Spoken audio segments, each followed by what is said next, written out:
all your different pieces and bits. And I Yeah, think yeah. what we're going to see is, because of that new wipe, they're then going to look at how quickly those new broken up tables are working with each other. And I think within the first 6 months, they're probably going to see a few major hiccups that they might have missed. I think we'll see one more big wipe. And then I agree with you that after that second wipe, then we'll be looking at like a full year where they want to see the long-term capabilities of what they've done. That's the only reason I say that. Also, and bearing in mind too, with all of these new systems and stuff, they did also say that, hey, we've now split how everything is tracked into 3 things. Yeah. You've got, what was it? You've got inventory, you've got your wallet, and then you've got your You basically have like your body, your ship, and then like the generalized location that you're at is the way I understand it. Well, there's that, but in terms of how it's all tracked, because like as far as I'm aware, if they would be like, hey, we need to do, we found that the ship inventories, there's some huge issue with it. We're gonna have to wipe those to put in the new code and make everything work. That's true. If they were to do that, that's gonna wipe your ship inventory, your personal inventory. It's gonna wipe all inventory. Whether it's at the ship level, whether it's at your, at least that would be my the way they were talking about it. It sounded like it was an all-in-one. I would love it if it was like, hey guys, by the way, we're gonna have to wipe ship inventories, move everything, or maybe they'd even be able to run like a script, copy all from ship to your home location. Now remove ship table, add new ship table. Boom, okay, now people can go and go back to doing what they were. I would love it if that was the case. I would hope down the line that maybe they'll break it down into that. It didn't sound like that was the case now, but that might still be a functionality. Maybe they do have that on there, and they're just not going into the nitty-gritty bullshit level, letting us know that yet. I would love it if that was the case, though. I also think, though, that might be a little bit more effort than they're willing to do. But I still think it would still be really beneficial if they at least did it by those subcategories, in the sense of like, hey guys, we got a problem. We have to do a wipe, but it's only going to be your ships. Just that, yeah. Yeah. Anything you had on your person or stored in your hab, don't worry about it. That's okay. We're just wiping what was in the ships because we got to reset. Blah blah blah. Yeah, like, no, I would love it if they could get that granular. But maybe we'll find out at CitizenCon. Yeah, hopefully. Yep, well, supposedly one of them is supposed to be about inventory, so. Maybe we'll get the Argo Cargo DS. Oh God. Okay, I'm putting you on mute. I'll mute him too. Don't worry, it'll save us a lot of trouble. I'm a Argo Cargo fan, but at the same time, I don't want all this latest hype to be a reason that they put out just a piece of crap version. No, didn't you hear though? So no. Legitimate. So I'm not memeing here or any of that shit. There is apparently, for our fucking sins, a mining variant of the Argo. This is true. I'm not. Did they come up with a name for it yet, or no? They put a motherfucking mining arm on the goddamn top of it. Failure. It is quite literally a monument to all our sins. I voted against the meme, okay? Call me a monster, but for our sins, it's a monument to all of our sins, Cam. Hey, look, and honestly, I will say too, the amount of fucking gaslighting I saw on like Reddit and shit, holy fuck, man. I found it funny that people got so worked up about it, because to me it's number one, guys, it's a game. Number two, it's okay. So put that aside. You're still really crazy about it. Okay. Number two, it's just a skin. Chill out. Yeah, man. well, exactly. There's another year. Exactly. That being said, though, it's a free skin when all these other ones are costing at least $5 to $10, if not $20. But that being said, yeah. I look at all the other things that have been given to some people and not to others, i.e. subscriber flare, things like that, and I shrug my shoulders and go, yeah, whatever. I mean, look, when we talked about Star Citizen in the ship showdown. We were that being said, look, you and I wanted that MSR motherfucking backpack, okay? Carlson, you and I were talking about how this is going to be every year, so don't worry about it if your ship doesn't win, stuff like that.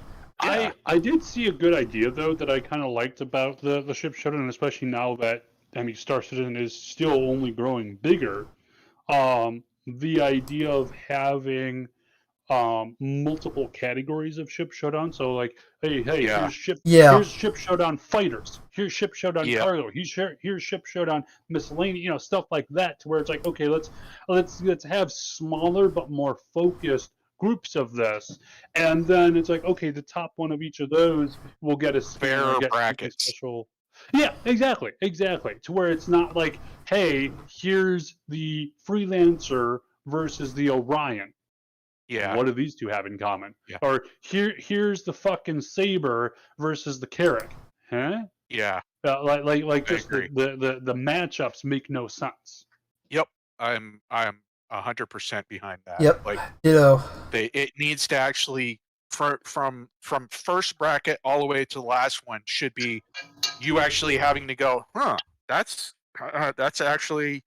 Yeah, which way to vote. Which of these ships, comparatively, it's not just some fucking random bullshit, which is it's not the Razor versus the MSR or something like that. Exactly. It's like it should be like the Razor versus like 85X. I wouldn't even say the M50. I would say like what isn't there like a 300 series that's meant to be a racer or an interceptor? Sure.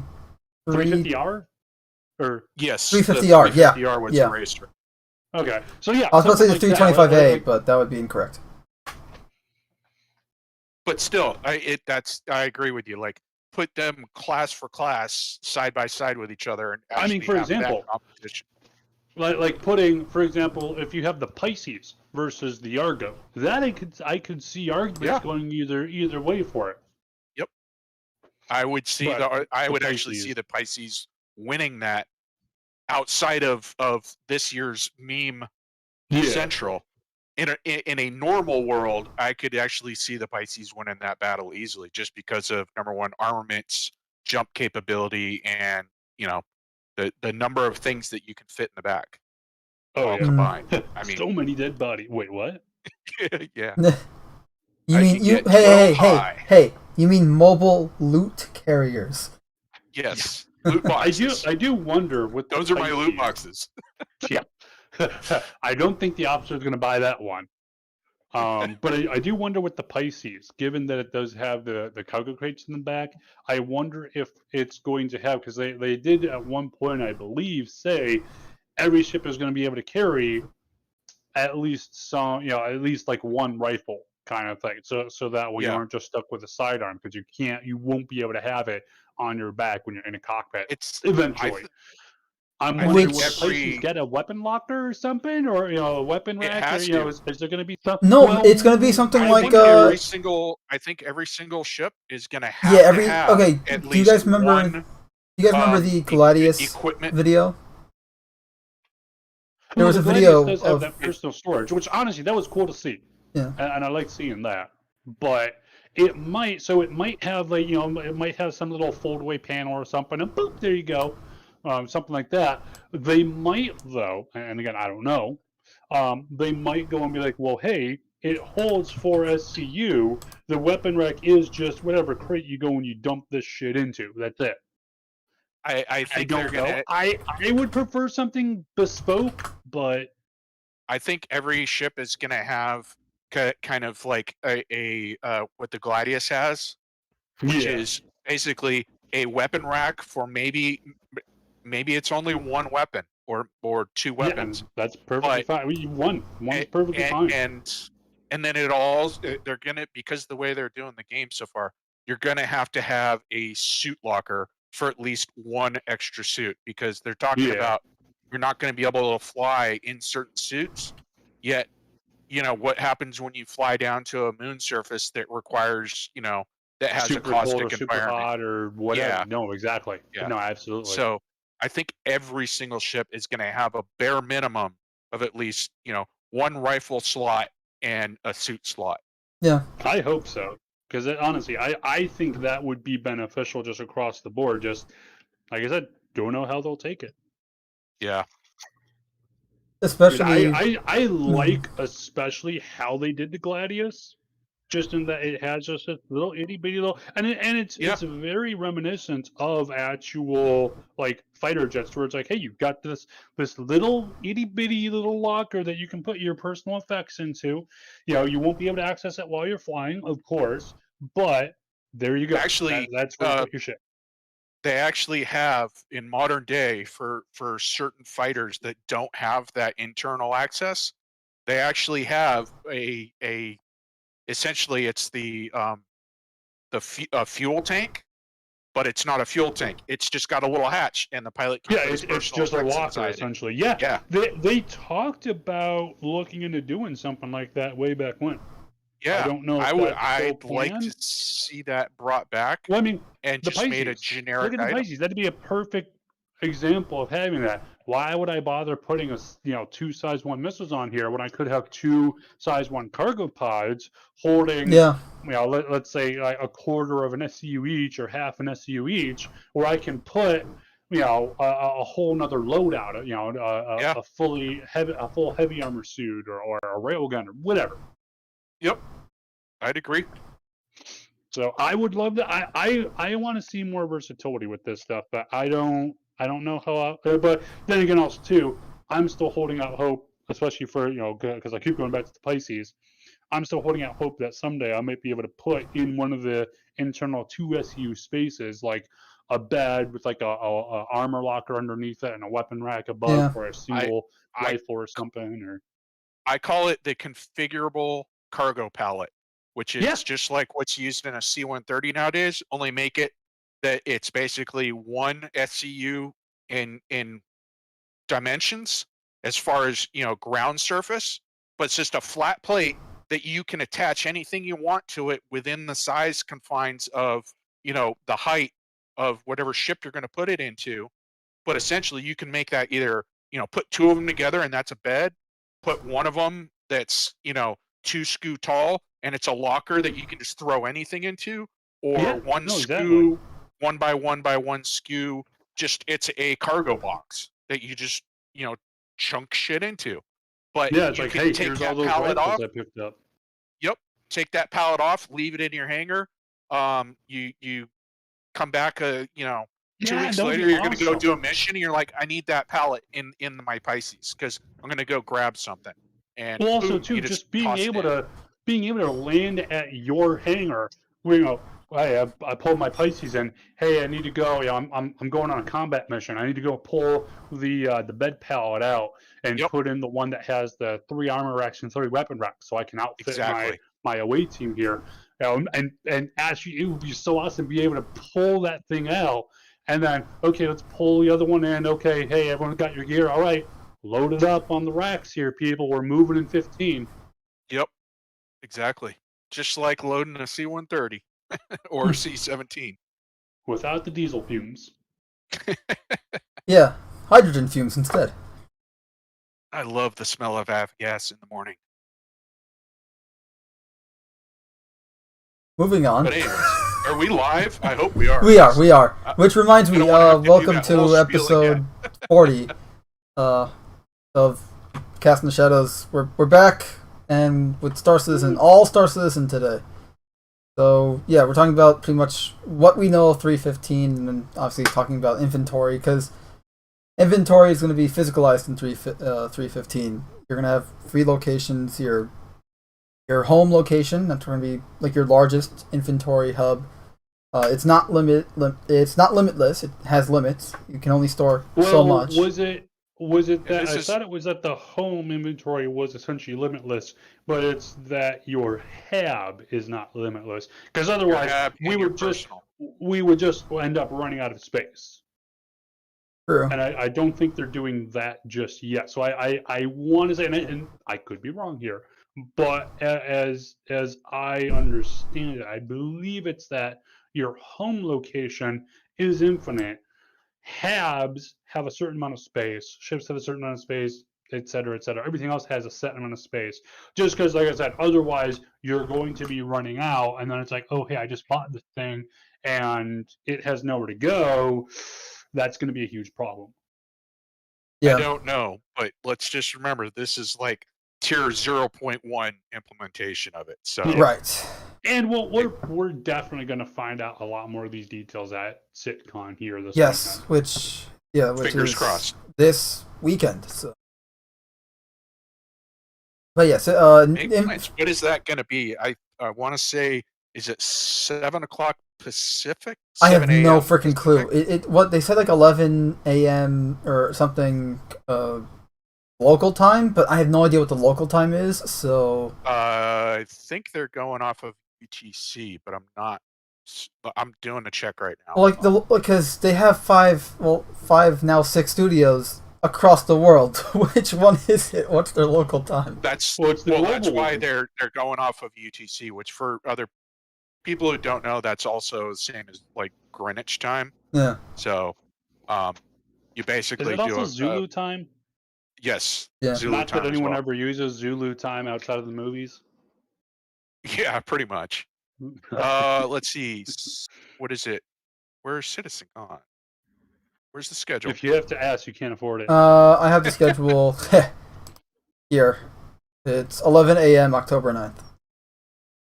But does it? Where is that? Where? So I can take a look at it. It's literally okay. robertspacindustries.com/CitizenCon. Or just citizencon.com, which will take you to the same page. Same thing. October 9th. And loading. Yeah, no, I don't want loud audio in my ear. Okay. 4 days, 16 hours, 32 minutes is what I'm getting on my screen. Not that we're Is that what you get? Well, I'm curious if it's doing a time adjustment by location. So that's why I'm curious what you guys see on your screen. I got 4:16:32. Okay. Here we go. UTC is 3 p.m. So for me, it's saying my local time, it's going to be 8 a.m.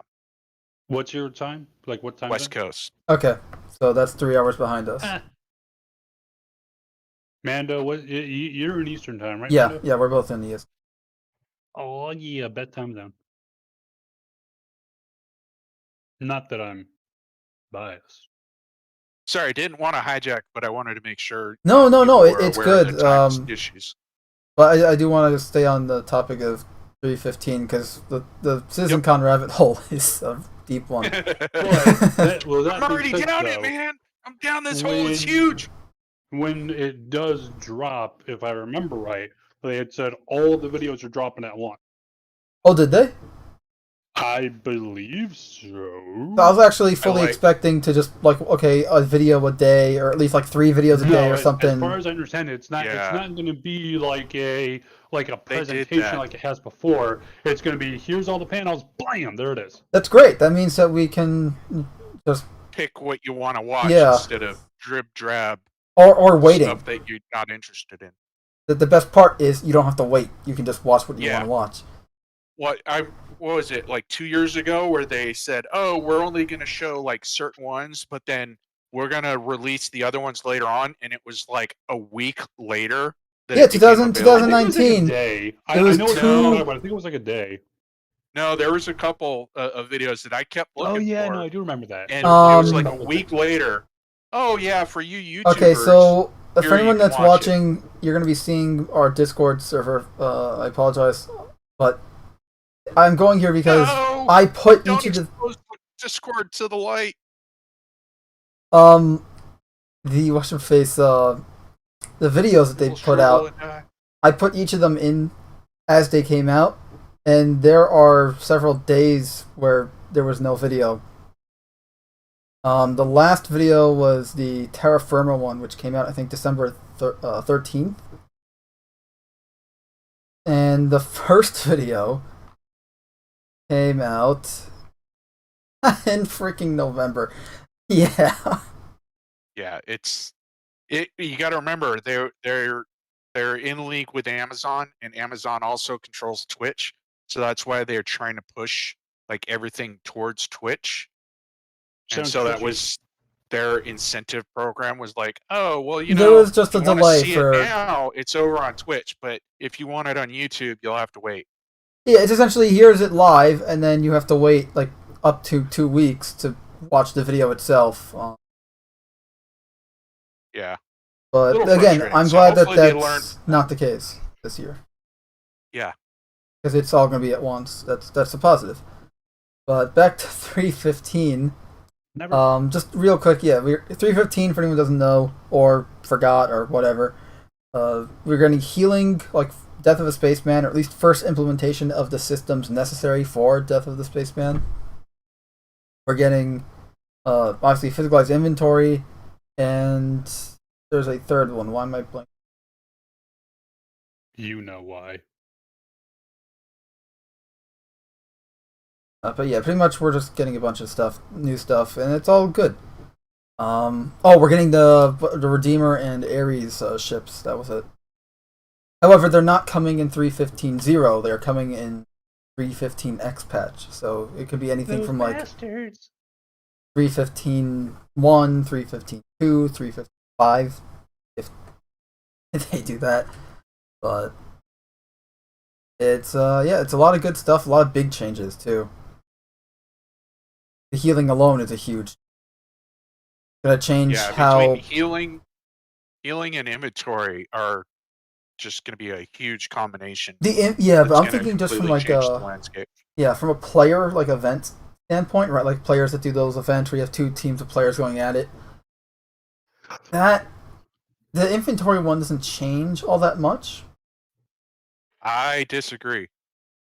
I think that's going to drastically change how the game gets played, and that's no. I mean the events themselves. Those player ops that you see all the time, like those. But it's so inventory is going to change those, because think about it. You're no longer going to see people just parked on Yella, two Carracks, a click apart, running at each other, shooting each other, and respawning, because guess what?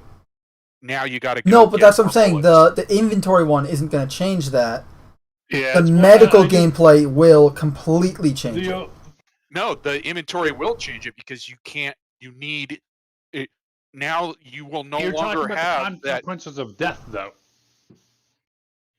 No, I do get what you're saying. Inventory in itself is going to be a big game changer, and medical is a big. I'm not saying it isn't. I'm just saying for player events specifically, it wouldn't. But because you're also getting the new healing system, that will. But regardless, I think what Data's getting at is that it's like, let's say if like, hey, I just threw 3 grenades at someone. Instead of just going to my Moby glass and equipping 3 more grenades, I have to go back to my ship if I have grenades there. If I don't, I have to go to a store or a city. Same with magazines. Oops, I just fired off my 3 magazines I had. If I had some on my ship, great, I can go restock. If not, to the city or wherever you have all your stuff at.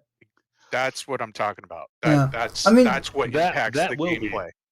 That definitely will be a game changer. I mean, MedPen. Hey, I just ran out of med pen, and even then it's like, oh, hey, you had some spare med pens, some spare ammo, etc. on your ship. Cool, your ship just got blown up. Now you have to not only claim your ship, but you've got to restock your ship with all that extra material now. But my point was that honestly, that's gonna be a pain in the fucking. Oh, it's totally going to be a pain in the ass, and it's worrisome. Like that's the worry part that concerns me. That's the change the way you play the game. It was I was saying with just the healing stuff, no one's going to be wearing unique gear anymore. Yeah, I'm no longer going to be wearing any of my Gray Cat stuff or my Paladin helmets or anything else. At most, I'll wear maybe the blue arrow armor, or other stuff. Just buying I'm probably going to go back to my standard helmet with it too. I wasn't disagreeing with you, Mando, about health being a big impact. I was just saying, I'll add to that as well. The management's going to be a big impact. No, I agree. I was just saying how specifically those player events are. Okay, we're all on the same page. Yeah, the player events are just going to be turned essentially into Star Marine networks, is what I was getting at. Yeah, pretty much. Because in Star Marine, obviously, like you run out of med pens or ammo, even you can't just open up your Moby Glass in Star Marine because you don't have one. So you can't just re-equip more stuff. You're out of ammo. You can't have shit in the military. But yeah, the whole like enough.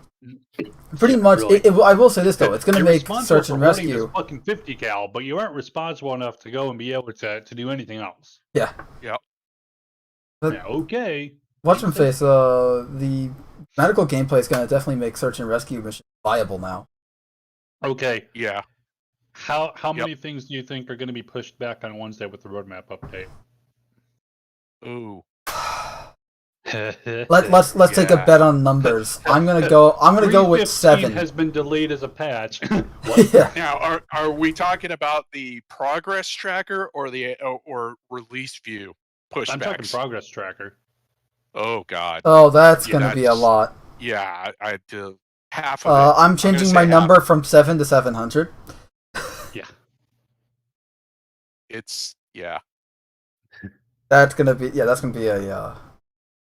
a massive pushback there. I am still one of the biggest small features I'm looking most forward to is the 0G maneuvering. Oh. Just because I'm just and they haven't really showed off. They've showed off like I think 1 maybe 2 clips, like movie clips of a character kind of doing that. But just I want to go and see what it's like because it's like we're gonna have to have traversal options for if you don't have a suit on. This sounds amazing. I hope it won't be clunky as shit, but given CIG and they've got a really good track record, I think, for the stuff they are putting out, so I think it'll be good. Yeah, I mean, again, I'm looking forward to just both the push-pull EVA gameplay mechanics as well as the EVA suit tier 2, I think they're calling it, where they're gonna essentially your suit's gonna have fuel and... you're gonna have a better EVA system than the one we have now. That's the biggest thing for me is because the one we have now sucks. Like what we get, other than the fact that it will be an improvement over what we have. Yes. Really, anything that's better than what we have right now is just like please give it to us now. I do wonder, besides the fuel, what are we getting with those EVA improvements? I heard, and I can't put a finger specifically to who or where, but I want to say about 2 months ago, I heard that the EVA mechanics are going to be implemented with a suit so that, like, when you go flying off, you keep flying off until you actually apply reverse thrust, which I'm all for. Like, that's the EVA I want. As it actually means you have more control. Exactly. It might be a little harder to learn it, but once you learn it, you'll be able to do just more with it. Oh my God, we can have EVA races. But also, like, when you learn it, it'll be a skill. So you'll see somebody who's just doing things. You're like, that dude knows how to fly in you space. Can drift in space without a ship. Yeah. Also bear in mind though, at the same point, I don't think it'll be changing too much here. We're also going to have that tractor beam tool. That's going to be immensely useful because you're going to not use fuel. Yeah. Yes. Honestly, it's the only feasible way to get around right now. Yourself off. Exactly. Not only can you attract yourself to something, but you can like try and push yourself off and then spin around while you're. I don't think it lets you push. I know it. Yeah, because you can push boxes away and towards you, right? You can, but I don't. It's not. Yeah, Cam's right. It's not going to push you away. If you aim at a ship and you hold down the left mouse button, it does not let you change that. It just pulls you. Which honestly, I'm not a fan of. Maybe down the line that'll change. Yeah, I hope so because kicking my sandcastle over, Cam. Well, here's another sandcastle. Not to divert wildly off topic here, but so for those who don't know, there is currently, with the whole October being the spooky month and all that bullshit. Yep. Among other things and other competitions and bullshit, there is currently a event where you can earn a Scarecrow helmet. It's called the Horror Hill Helmet by going to the Jump Town location. So this is orbiting the planet Crusader. There is a moon called Yella. On the moon Yella, there is a place called Jump Town. As of at least right now, Jump Town is a marked location. It has not always been the case, but right now you can quantum jump directly to Jump Town. All you have to do to earn the helmet is walk into the building that is at Jump Town. There is a single building there. You walk into the doors. I don't know specifically if I mean just the airlock there or into the actual building. I would go into the actual building just to make sure. The only thing I will note on this that does make this task slightly harder is that Jump Town itself does not have an armistice zone, which means you could have someone sitting in the airlock waiting to shoot you. You could have bandit ships sitting there waiting for you to approach and shoot you. But I'm watching a live stream right now, Cam, and it's there's a whole organization right now sitting. I don't know what server they're on, but they're sitting there with. They've got about 35 different ships sitting outside Jump Town right now. So it might be somewhat dangerous, but all you have to do only the month of October is enter the building, and then every Monday, Wednesday, and Friday, CAG go and attribute those helmets. And I'll note, I went over to Jump Town on, I believe it was October 2nd, and I just checked my account today, and I have the helmet. It's now I will not also. It's the same one we got last year. I was about to say, is this the same? Is this the same helmet? So yeah, it's the exact same one. It's the exact same one, but it gives you a duplicate to share out down the line once you can trade inventories and shit. Is it? Cool. I thought that. I think the. I can't think of the location. The other yellow belt place. What you call it? Benny Hench. The Benny Hench one is active right now too. If you go there and is it? And you touch. I didn't hear anything about Benny interact with the body that's underneath the machine. You'll get the other helmet. Will you? I haven't seen any documentation. So that was reactivating that. I haven't heard anything either. That was last year's challenge for getting the Horror Hill helmet, as it's called. This year, obviously, you have to go to Jump Town and not die. Yeah, as far as I'm aware, the Benny Henge one is not active this year. That was last year's, but as far as I'm aware, this year, I mean, Benny Henge is still there. You can still visit it, but you will not get anything for visiting there. Big Benny's or using the body, even if the body itself, because I think the body itself has always been usable.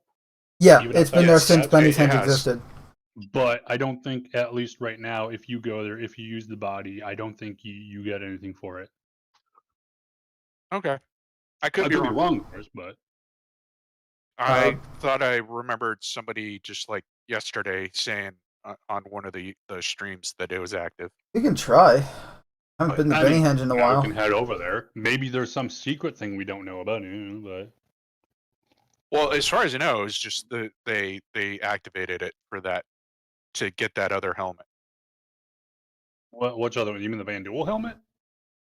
I don't know which one it is, because, like I said, this was just somebody commenting in one of their shows that it was active, but they didn't specify which one it was. I'm assuming it's the googly-eyed cat face one. No, that's a cash store one. Yeah, that's the subscriber store one. Then it'd probably be the Benny Henge, or what's the? No, because the other one was a. Right, so the teddy bear, the Five Nights at Freddy's teddy bear one was the cash store one. That's the one you can only get on the website. Then you have the alien eyeball one.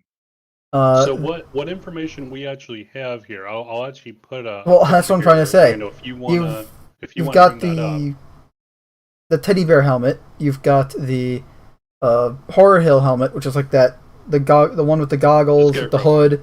That was the Big Benny's the Benny Henge challenge helmet from last year. This year it's the Jump Town challenge, and then you had the Vanduul helmet, which last year the challenge required you to kill. Was it 50 other players? 50 unique players in a Gladius. Just kill the same person over and over. Yeah. Yep. And it was glitchy. Yeah. Because if you killed them, but they bled out, that didn't count. And the webpage is in the chat here. Which one was the one that has the alien eye stalk sticking out of it? That's the Parasite Helmet. That was a subscriber flare way back. Yeah. That was subscriber? Okay. I think that was from 2018 or 19? Oh, it was before that. It was It's like been around 17. a while. Yeah, or something. It was an older helmet. I want to get that one someday. Maybe Ben Hedge is active right now, but I would, if they're doing this with Jumptown, I would expect to see Benny Hedge type reactivation. Just because of the in the future. Yeah. Well, the thing is, Armistice Zone is on both, so. Man, I expect them to reuse Benny Hunch at some point. Just I don't know. Especially since you can't jump to it, so. Yep, and I mean it's got the trail of notes to find it. You know, stupid Big Benny's music. So. Big Benny's noodles in your mouth. Oh, I used to hate that song that would play next to all the asteroids. I once tortured Joseph with it. Unintentionally. So now I know how to torture him. Well, I remember being stuck on one of those, and you guys were supposed to try and come rescue me, and it, we spent 45 minutes of me describing, okay, I can see Crusader. It's, it's in this position relative to the yellow belt, and I can see, Daymar, it's over here. So if you fly at this angle, I should be on this side of the moon. And you guys are like, yeah, we're here. We don't see anything. And the whole time I'm listening to that music playing off the asteroid right next to me. I'm just like, oh. And that's how you became a serial killer, huh? Yeah, pretty much. I'm going to blame CIG for that. I mean, you should probably. Oh man, it was probably Data Knight's fault. Joseph wasn't any help either. No, it was you and Joseph is who it was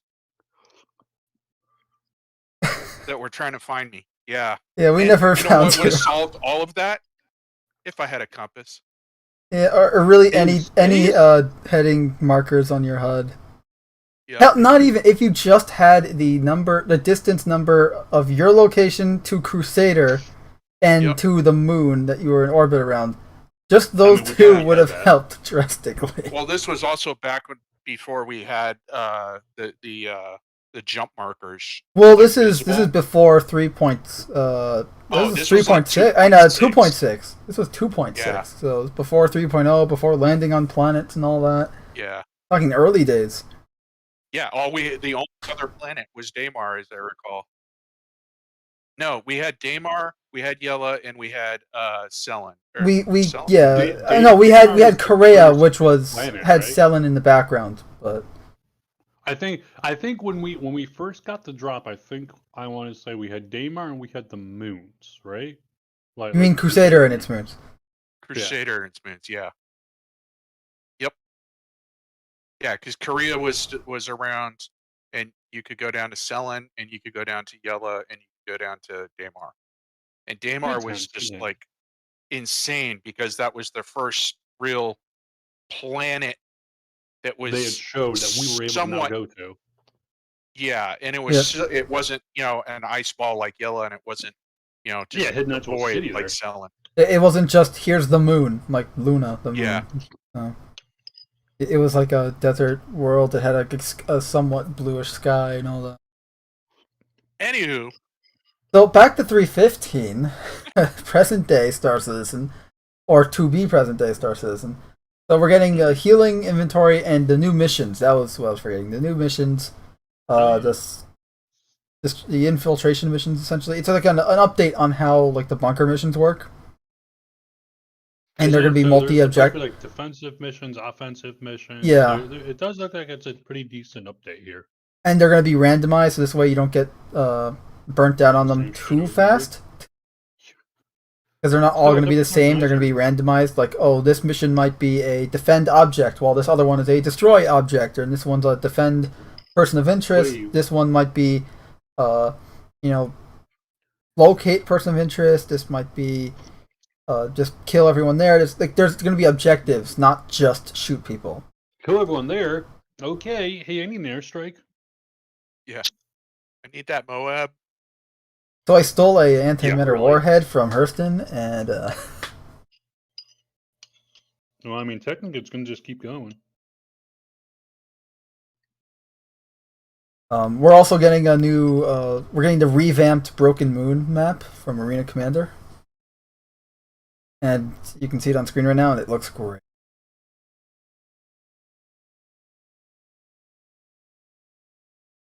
315, honestly, it definitely is going to be a game changer. Yeah. Especially with the healing and inventory. First off, they're doing a patch for how much made it. Yeah, but we should say they are doing a patch wipe. Let's come back. Let's readdress that after this week's push. Well, I mean, all of the major features that we're talking about here have already been locked in for 315. Yeah. Sure. Yeah. Right, so we got. I mean, sure, shit could happen, but. So we're getting a currency data hotfix with 315, which means you're with the help of player base, the root cause of this problem has been identified and resolved. So pretty much we're getting some currency fixes with the with the credit value in game. They're gonna do a complete database wipe, which means all the money you currently have in game, all of your in-game items that you purchased in-game, your in-game ships, weapons, everything, that's all going to be gone. You're going to be back to your account's default, whatever you have on your account. Did they say what exactly that credit adjustment is? Let's see. Because that could be kind of impactful. If they suddenly decide that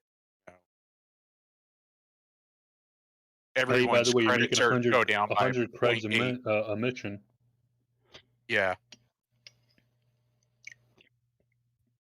Looking at the roadmap though, so just for 315, what we've got here, the only things that are not locked in is the Grimhex Clinic. Everything else under locations is locked in. The shops and patrons under AI. All gameplay is locked in.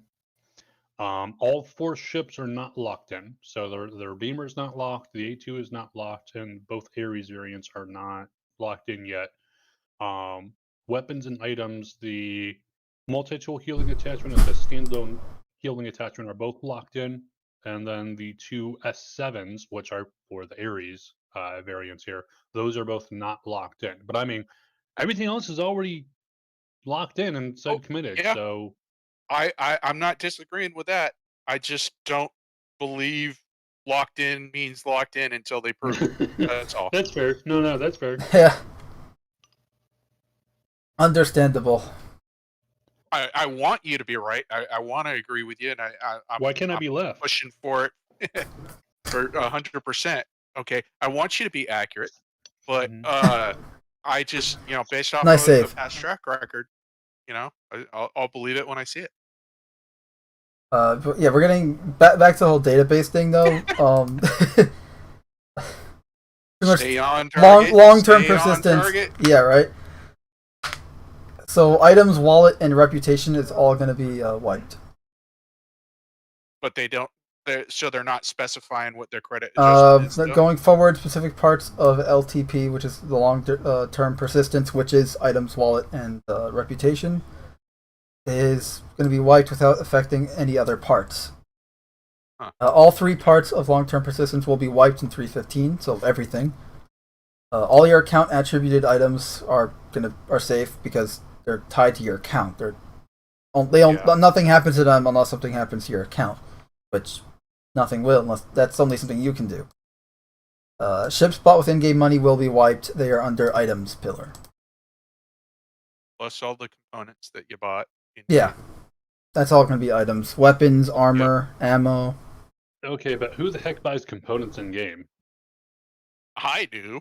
Do you mean like ship components? Buy them with real money. No, I'm kidding. To clarify, you cannot buy components with real money. Yes? Yeah. Yes. Well, no, actually, no. Hold on. For the 300 series, with the configuration, with the and the old Super Hornet, and the Super Hornet package. You could buy loadout packages. So I correct myself. However, those are the only exceptions. I can no longer call you accurate. I'm sorry. I failed you.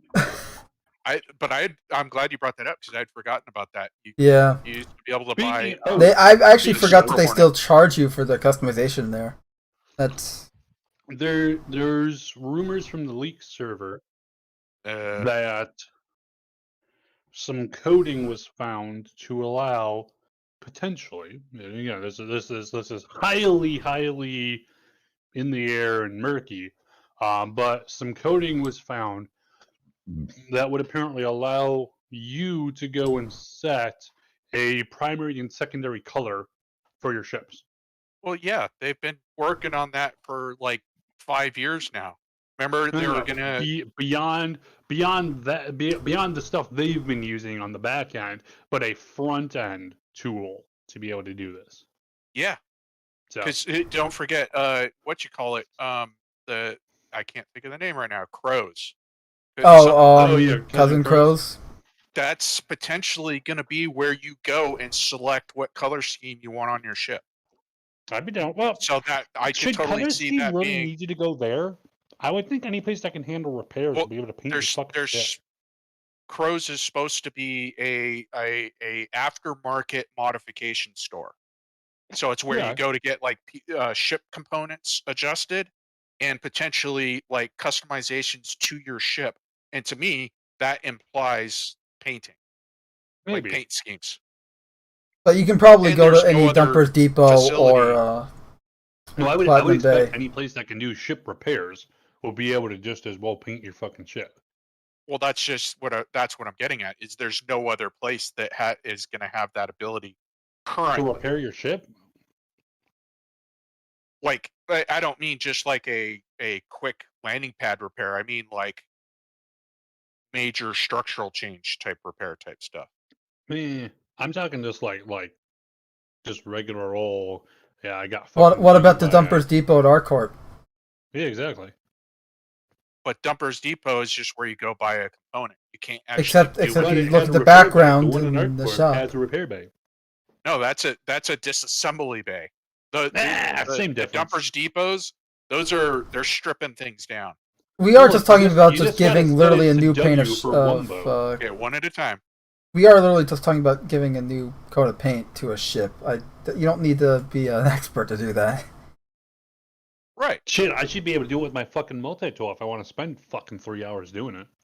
But do you want your ship painted while it's sitting out on a landing pad? Or do you want it in a paint booth, getting the attention that you think it deserves?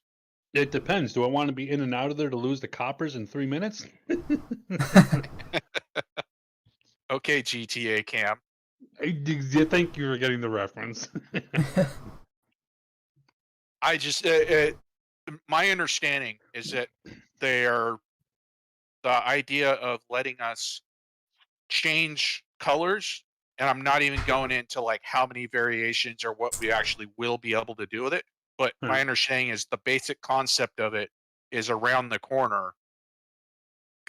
Let's say soon TM, I'd say within a year, 2 years, I think we're going to have a very basic minor ability to make color changes, and they will see how that works and then get, later iterations of it on. And I think it's going to be at Crows that's available.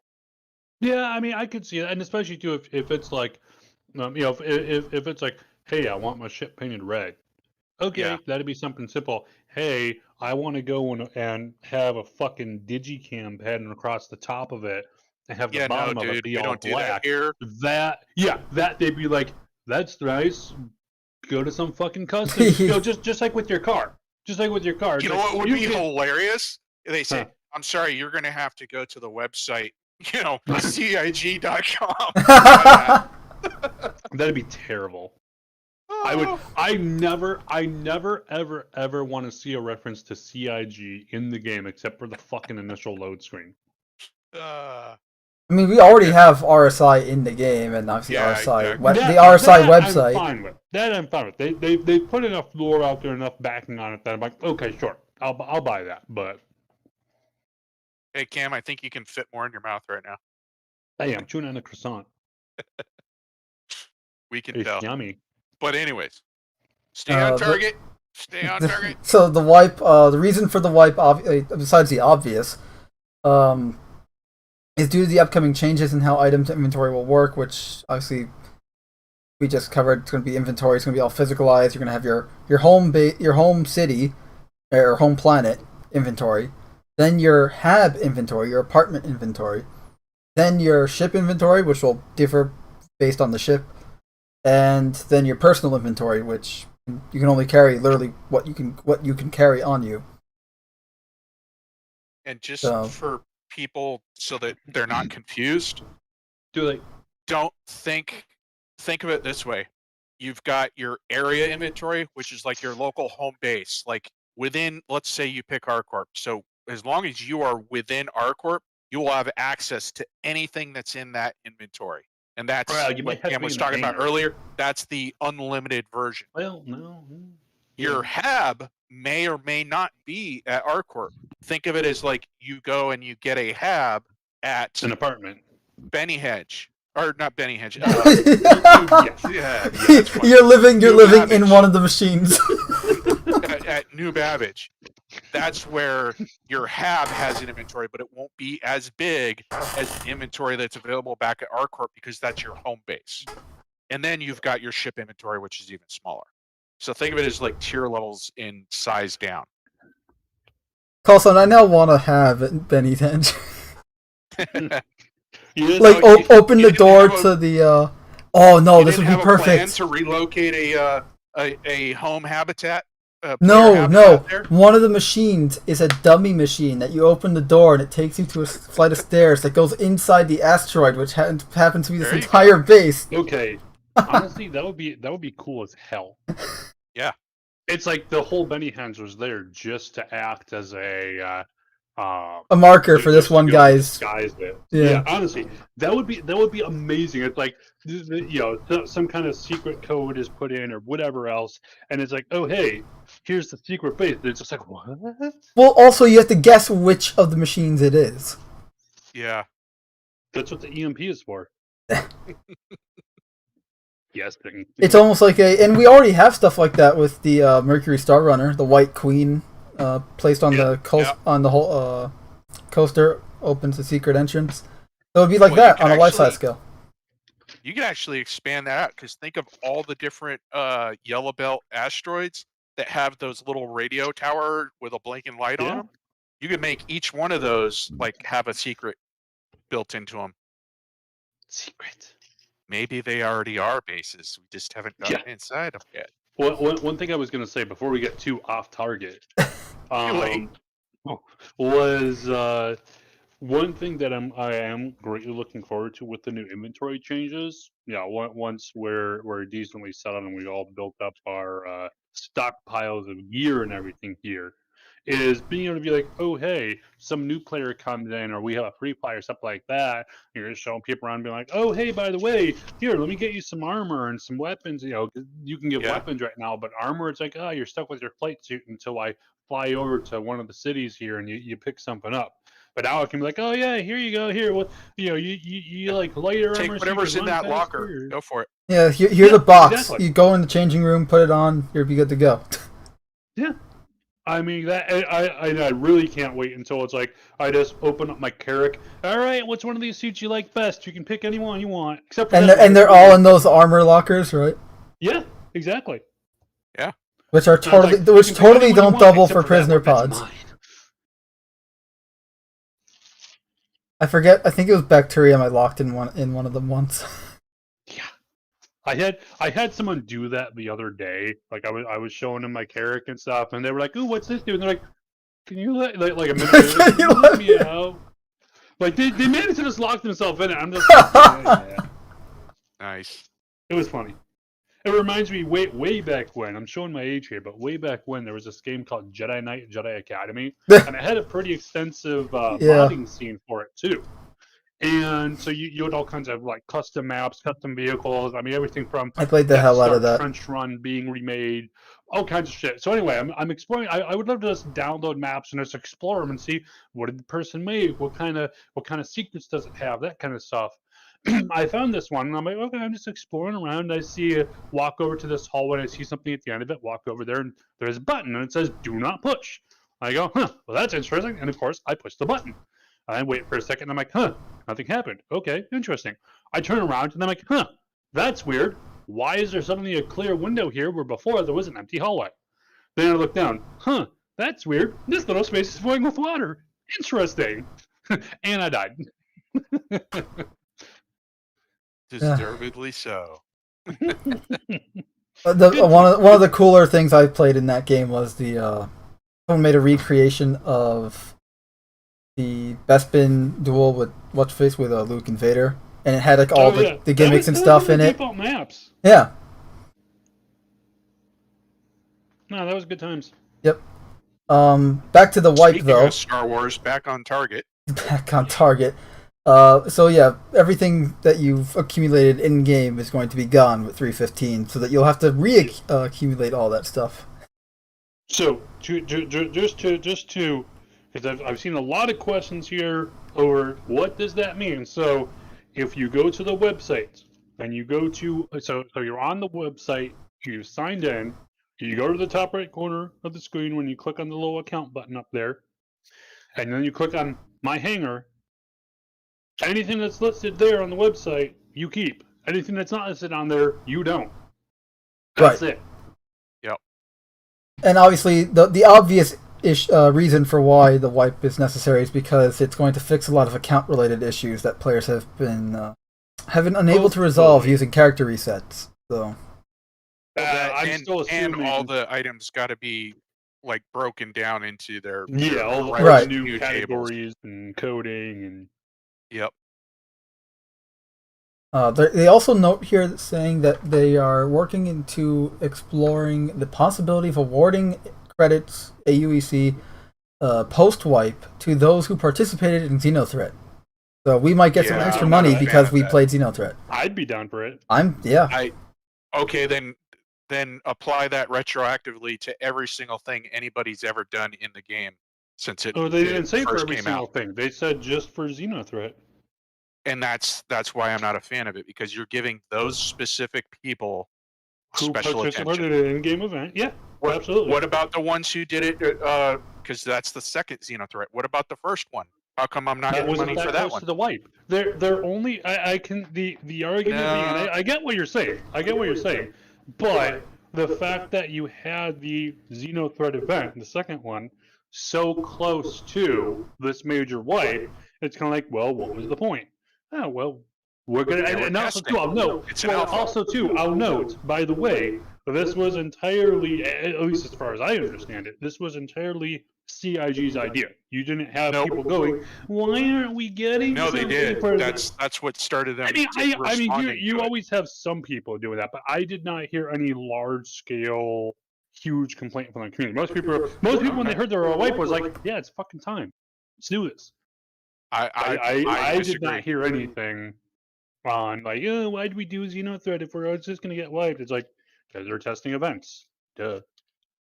That was one of the first things that I heard after they said they were going to wipe, was people saying, hey, what about all the new people that joined that did Xenothreat? And that's when they came out with a response. So to me, all I'm saying, I'm not here to argue with people or anything. I'm just saying my own personal opinion is you're giving special treatment to certain people. That what do you mean, you people? I don't agree with that. If you are going to do it, I think that you should give everyone who's ever been involved in Xenothreat, either second one or first one, should get the same treatment. Just be fair across the board. Either way, I agree with that argument. But either way, they've already said they're going to consider it. We don't even know if they're going to do it. Yeah. As of making this video, it has not been confirmed whether they will do it or not. They haven't said anything about it since the initial, hey, we might consider this. Okay. Yes, but the fact that they are publicly coming out and saying, we're thinking about doing it, that's a big step. Like, because then if they don't, it builds. We don't know. No, because, like, say they say this, and then it gets negative feedback, and they don't do it, then nothing happens. Like, it's not, I don't see why that would be. Also, too, they might be like, hey, thanks for your work with Xenothreat, citizen. Here's 500 credits. Yeah. Yeah. Yeah, it could be something like, here's I'm doubting they're going to be like, hey, here's $5 million for your participation. No. Yeah. here's your entire wallet value that you lost. You should get $1 million for each level of yeah. No. And like the person was being totally like, yeah, and you could just, by the way that they were differing communicating, opinions are fine. I think that's a little ridiculous. I agree, but it's like you have people out there who have these expectations, and it's now that being said, if they were to do such a thing, I think it would be interesting if they did tie it to your reputation, meaning that the higher reputation you had, the more money you would get. But I'd be expecting something along the lines of, if they did something like that, it'd be like, oh hey, if you got the first tier of reputation, you got 10,000. Oh, if you had the second tier, you got 200, or 20,000. Oh, third tier, okay, 30,000. Yeah, I mean, I got to the highest tier. So. I would see them considering there. Yeah, but again, at the end of the day, this is a maybe. You know, we still have no confirmation as of this episode. They have not confirmed whether this will actually be the case. Yeah. So, exactly. I guess let me put it this way: the only reason that I'm not for this is because I'm and this is an assumption I'm making that that this could be where I'm absolutely wrong. But the assumption I'm making is that by monetary value, that they're giving people money, and I just think that if you do a wipe, there's certain people who are going to start with 5,000. There's some people who are going to start with 10,000. Some with 3 million credits. So it becomes an issue of how quickly you can get back up on your feet and going again with all the things that you want. Whereas you actually just brought up a really good idea, Cam, that I would be okay with, which is you've got that you accomplished those tier levels. We're going to give you those tier levels of reputation. In other words, you don't lose the reputation that you gain from it. We're not going to give you any money. They just make a note that you had tier of this. Yeah. Except they are doing a reputation wipe, so. Yeah. Right. So it would be, now you're actually saying, okay, hey, you're not going to be able to buy anything and get your guns faster, get your armor faster, but you supported the advocacy, so you've got a extra 2 points of advocacy rep, because of what you did. When the hell are we getting the advocacy gear in game, huh? Yeah, probably not until Squadron, I know, but still. But anyways, I just want to point out that you brought up a good point, so I'm willing to adjust my negativity. Next target. Thank you. So yeah, we had the ISC I want to say last week, but it may have been 2 weeks. Again, I was behind. 3, 4, who knows? Inventory repertory, the one that was completely just sprint reports. We got inventory stuff. What? Jared made jokes where he was like, "Oops, all sprint reports." Yeah, pretty much, and it's like, yeah, that was the only good episode. Essentially, they talked about healing's gonna be the first step towards Death of a Spaceman, and it's also for introducing the first step to physicalized inventory. Move towards physicalized inventory is an attempt to make players change the way they play, essentially finally bringing the think before you act into the game. Emergent roles can be made, such as combat medics who are full of healing equipment while everyone else has weapons and ammunition. So having roles and classes now is a feature through necessity. And current player equipment manager is going to get removed in favor of the new personal inventory system. And they're also adding the Knickknacks Mobiglass app, which will provide tracking of all of your items across every location. So every item you own, you can look at it in this Knickknacks app, and it will tell you where it is. Can I jump in on something? Yeah. And tell me if I'm going down an avenue that you plan on reaching into later. But the interface that they showed for inventory, to me, the UI that I saw need to work. Yes, looks horrendous. I share that. I think because we talked about it last time, and I might have missed that episode. No, it was with you. You and I talked about it, and we're just like, yeah, no, this. This is definitely gonna. The fact that the icons are fucking huge. There was no filtering, which, as far as I'm aware, they have. That's my main concern. There's no filtering. But just the icon. In my opinion, you should have it to where you can resize either your character to where you have your character takes up half the screen, the inventory takes up half of the screen. You can resize it where you just have the inventory showing, and your character is maybe like a little thing on the bottom or just disappears, so I can see a lot more here and scroll through everything. And there needs to be standardized icons for everything, so you aren't just going, what am I even looking at here? It's just a fucking jumble. Yeah, there needs to be a lot of work. One of the things that just instantly jumped out at me was they had your character standing there, and they had the little glowing dots, kind of like we have in our personal hangers, outside of the game. Yeah. And I noticed that they had a dot for each section on the belt, so they're all stacked. So I was like, which one are you trying to grab? And I'm just picturing I'm in battle, and I'm trying to put another ammo clip on my belt, and it's going, well, which one you need to select? Which one you're putting? And I'm like, that's failure right there. It needs to be quick, clean, concise in its layout. Also be a way, on top of just the UI layout for the character, there should also be a way that if I'm scrolling along, so it's like, okay, let's say, for example, I have my character and I'm going through my backpack. So I've got my backpack open.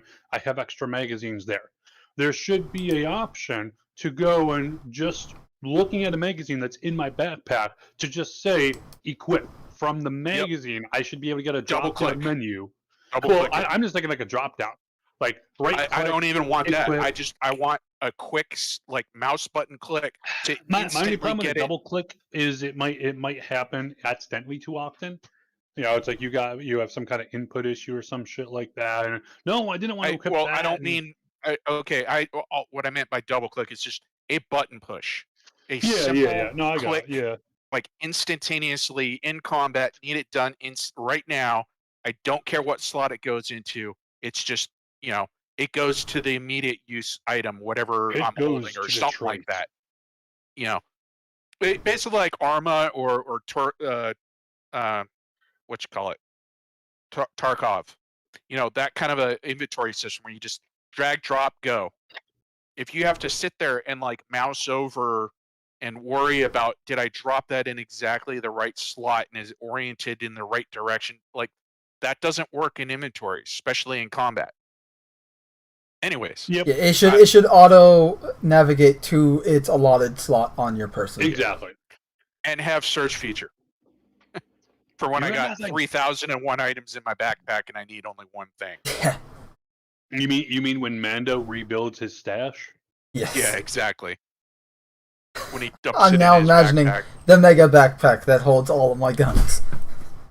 I want to be a combat medic. I'll be that. It's guy called a truck. Full heavy armor, light machine gun. I am going to kill you, then heal you, then kill you again. Until I run out of stuff to heal and kill you with.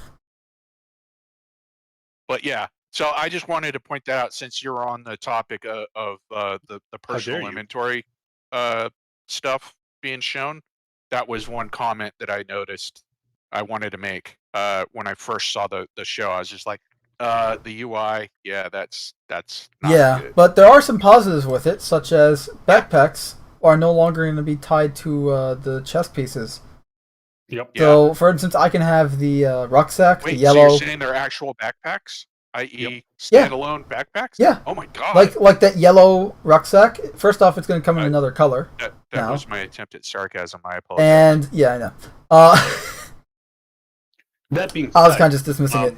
But the backpacks now act as separate entities that you purchase. One important note, not to divert here all, but with the backpack system and the way that's going to work, at least for now, is that backpacks are going to be a light, medium, heavy, light armor, like what we saw with the SitCon armor that was on the character's back. It's just like a itty bitty little day pack kind of thing. Like the Great Cat armor, That kind of backpack is going to be medium, and then like what the Novikov or Pembroke armors have, that's going to be heavy. Heavy backpacks can only be equipped on heavy armor. Heavy armor can also equip medium and light backpacks as well. It's similar Medium armor to can equip the medium and medical light. beds, where Yeah. tier 1 can hire tier 1's the highest, right? But what about a flight suit? Can't I have a Bergen backpack, like huge giant refrigerator on my back? Yeah, so tier 1, right, or in this case heavy, can have all backpacks. You are weak, little man. You cannot hold the backpack. Tier 2 can have medium or in this case, medium armor can have a medium and light backpack, and then tier 3 or light can only. They have might make it so light backpacks can be equipped on flight suit. Maybe. I hope we can have backpacks in cities with all the tiers of armor and backpack combinations and all that stuff. That's great. But what I want is, what if you're not wearing armor? I was gonna say I want backpacks on civvies. That's so you're saying that that in the real world you can't carry a backpack if you're not wearing armor. That's right. You can carry a bespoke civilian clothing backpack. You just can't equip that same backpack when you're wearing a flight suit because you are weak. Okay. That's the backpack I'm looking like forward to. Like Daisy being crushed under boot. Okay, Boris. Suka Blitz. Those are the ones I'm excited for, because I mean the armor ones, I like. I guess it's because they're already there, and yeah, cool, I get it.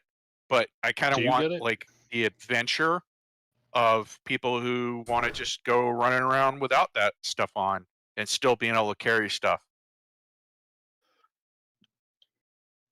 Adventuring. Also, we'll be able to sell. And at least was this in 315? We're gonna be able to sell items. That's later, right? No, not 315. Yeah, that's later. But that's when we become pinatas. Yeah. Pinhata? Yes. Buddha. But yeah, so that's the. Wuffo. Weefy? So that's that stuff. Local inventories are going to be your largest inventory for players who have all access, and that's going to be around localized to a planet in Stanton, so ArcCorp, Microtech, whatever. Vehicle inventories are local inventories inside your ship or vehicle, which simulate the space inside your ship for lockers and such. So that's pretty much the size of your ship will depend on the inventory space. External inventories are containers that are basically in a box. Can be in a ship, crate, loot box, or corpse. And I wonder if you can do the Fallout trick. Put some items in a corpse, drag the corpse to your ship, and then unload it. Maybe. Well, that's what I was asking a long time ago when I was saying, if your buddy goes down and they have to respawn back at a hospital, can you actually drag their body onto your ship and bring it back? So they can get their loot back and stuff. Right. Yeah, I would assume so. Or is it going to make you disassemble all their equipment off their body, put it onto, create a box, put it on your ship, and then you just leave the body? But yeah, I'm hoping it's the former, because that would make sense to me. And it'd be fun. Plus, you can make fun of the fact that there's now two of them. If you're a looter as well, hey, let me go and just drag the body into my ship and get the fuck out of here before this guy comes back. Right, as opposed to taking the time to loot it on the ground. Exactly. Yeah. And then I go and I strip the body while we're in orbit, and then the body out the back. Exactly. And keep all the loot. And I would be perfectly okay with like, oh, hey, this guy had a insurance policy where there was a tracker on his armor. So as long as, or maybe it's not on his armor, but it's like on his body. And as long as I have his body in my ship, there's a potential that, somebody's coming to get me. So therefore, I need to work that much quicker to get all his items and kick them out into space. I would love that only if I can also share those beacons with my teammates. So because it's like, if it's me, it's going to take me a good, 15 minutes? Yeah. Whereas if it's my buddies, they could be on site in 2 minutes. Yeah. Yeah, have it where like, you can have your insurance company in your insurance policy. You have like, yes, share with who, my current party group immediate, upon death, or no, do not. I want to be super secretive. You could set that option. That reminded me. So among other things too, with the healing mechanic also comes the mechanic to be able to go and just randomly overdose some fucker that you're seeing. They've said so they've already said that if you are injecting someone at up to a certain point, I assume like some amount of the total overdose that could toxicity be handled. level. Toxicity level. It will be a criminal action, which makes sense. I'm wondering if, and I would assume that it'll work somewhere along the lines of the friendly fire mechanics now. Whereas if I'm in a party with someone and I'm injecting with all kinds of fucking chems, it'll be like, hey, do you want to allow this? Right. Tap this for yes, tap this for no. Because, if I'm the team medic, you're like, yes, please inject me. Or I don't think it should be, do I want to allow this? I think it should be, do I want to file charges? Agreed. Well, yeah. Well, and right now it's that if you're in a party with someone and they're doing that, the default is yes, allow it because they're in my party. I trust them. With a option for no, I don't trust them. I do want to push charges. And in this case, I do want I do not want the drugs here. Please file criminal charges here. Versus if they're not in the party, that's when the default is no, I do not want this. Press this to accept. And then it's like, agreed. Hey, The default. By the way, I'm gonna inject all this fuck ton of shit. The default action and the default prompt should depend whether or not you're in a party with someone. And the default prompt, like if you're in a party, actually, I can think of a scenario why that shouldn't happen. What? Well, let's say you and me, Mando, are in a party together, and Cam shows up. He hasn't joined our party yet, but he comes over to give me medical assistance. Okay, good point. And all of a sudden, it's giving him charges. So that's where I say, all of this because we're going to be dirty doctors. Don't block the allowing of the injection, because that should be part of the gameplay. Yeah, that's true. What you should allow is just every time you're injected, you have the option to press charges. Well, that's what I'm saying. You're always going to have the option. It's just the default option is what. Because right now with party, you always have the option to press charges if someone goes and like friendly fires you. Just when you're in a party, the default option is do not press charges. If you're not in a party, the default option is give me I option. don't think you get an option. You don't have an option because normally you don't care sometimes. But in this case, you should have an option with the default being I want to press charges. Press this to not press charges and allow this. Right. The way you initially worded it made it sound like you were saying, "Do not allow the drug." Oh no! No. He was saying, don't. It's just the default is what changes if you're in a party or not. It's essentially look. You get shut up or whatever. You get an option on your screen. Do you want to press charges? If I'm gonna go rescue someone, I don't want to get fucking charges because I'm getting this guy in his feet. Right. Okay. I saved this guy's life. He's now alive, and now he's like it's like the equivalent of doing something good, and then because he did something, good you're getting sued. It's like wait a minute. Which has happened. Yeah. Hey, you just did something good, and you walked on your cutlass, and your ramp killed you. Good job. Yeah, really. Yeah. Speaking of looting, though, back to looting.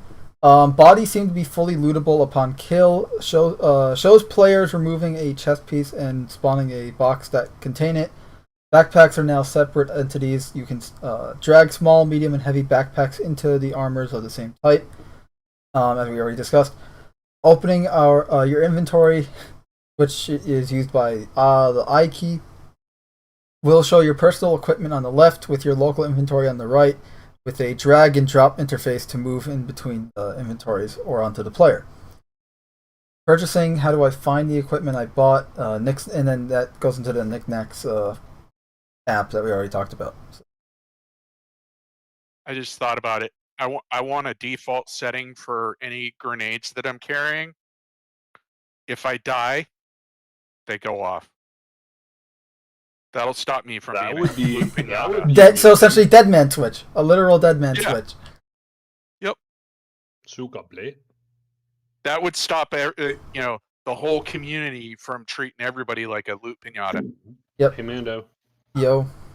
I found a picture of you. But you lose all your personal effects. You can't come back and retrieve them. Yeah. So you got to make a choice.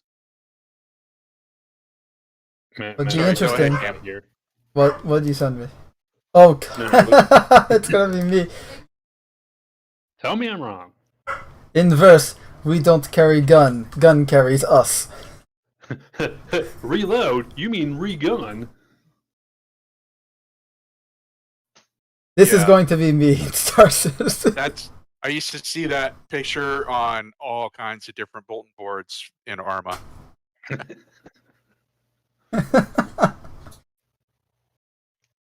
I am ready. Comrade, while you were busy reading sign, we set up ambush. Yeah. I have the firepower of an army. I want to carry my Desert Eagle as my sidearm. I want an MP5 as my close-in gun, and then I want the RPK heavy machine gun, and I want a rocket launcher. Oh, and go ahead and give me a Shkrela anti-aircraft missile launcher too.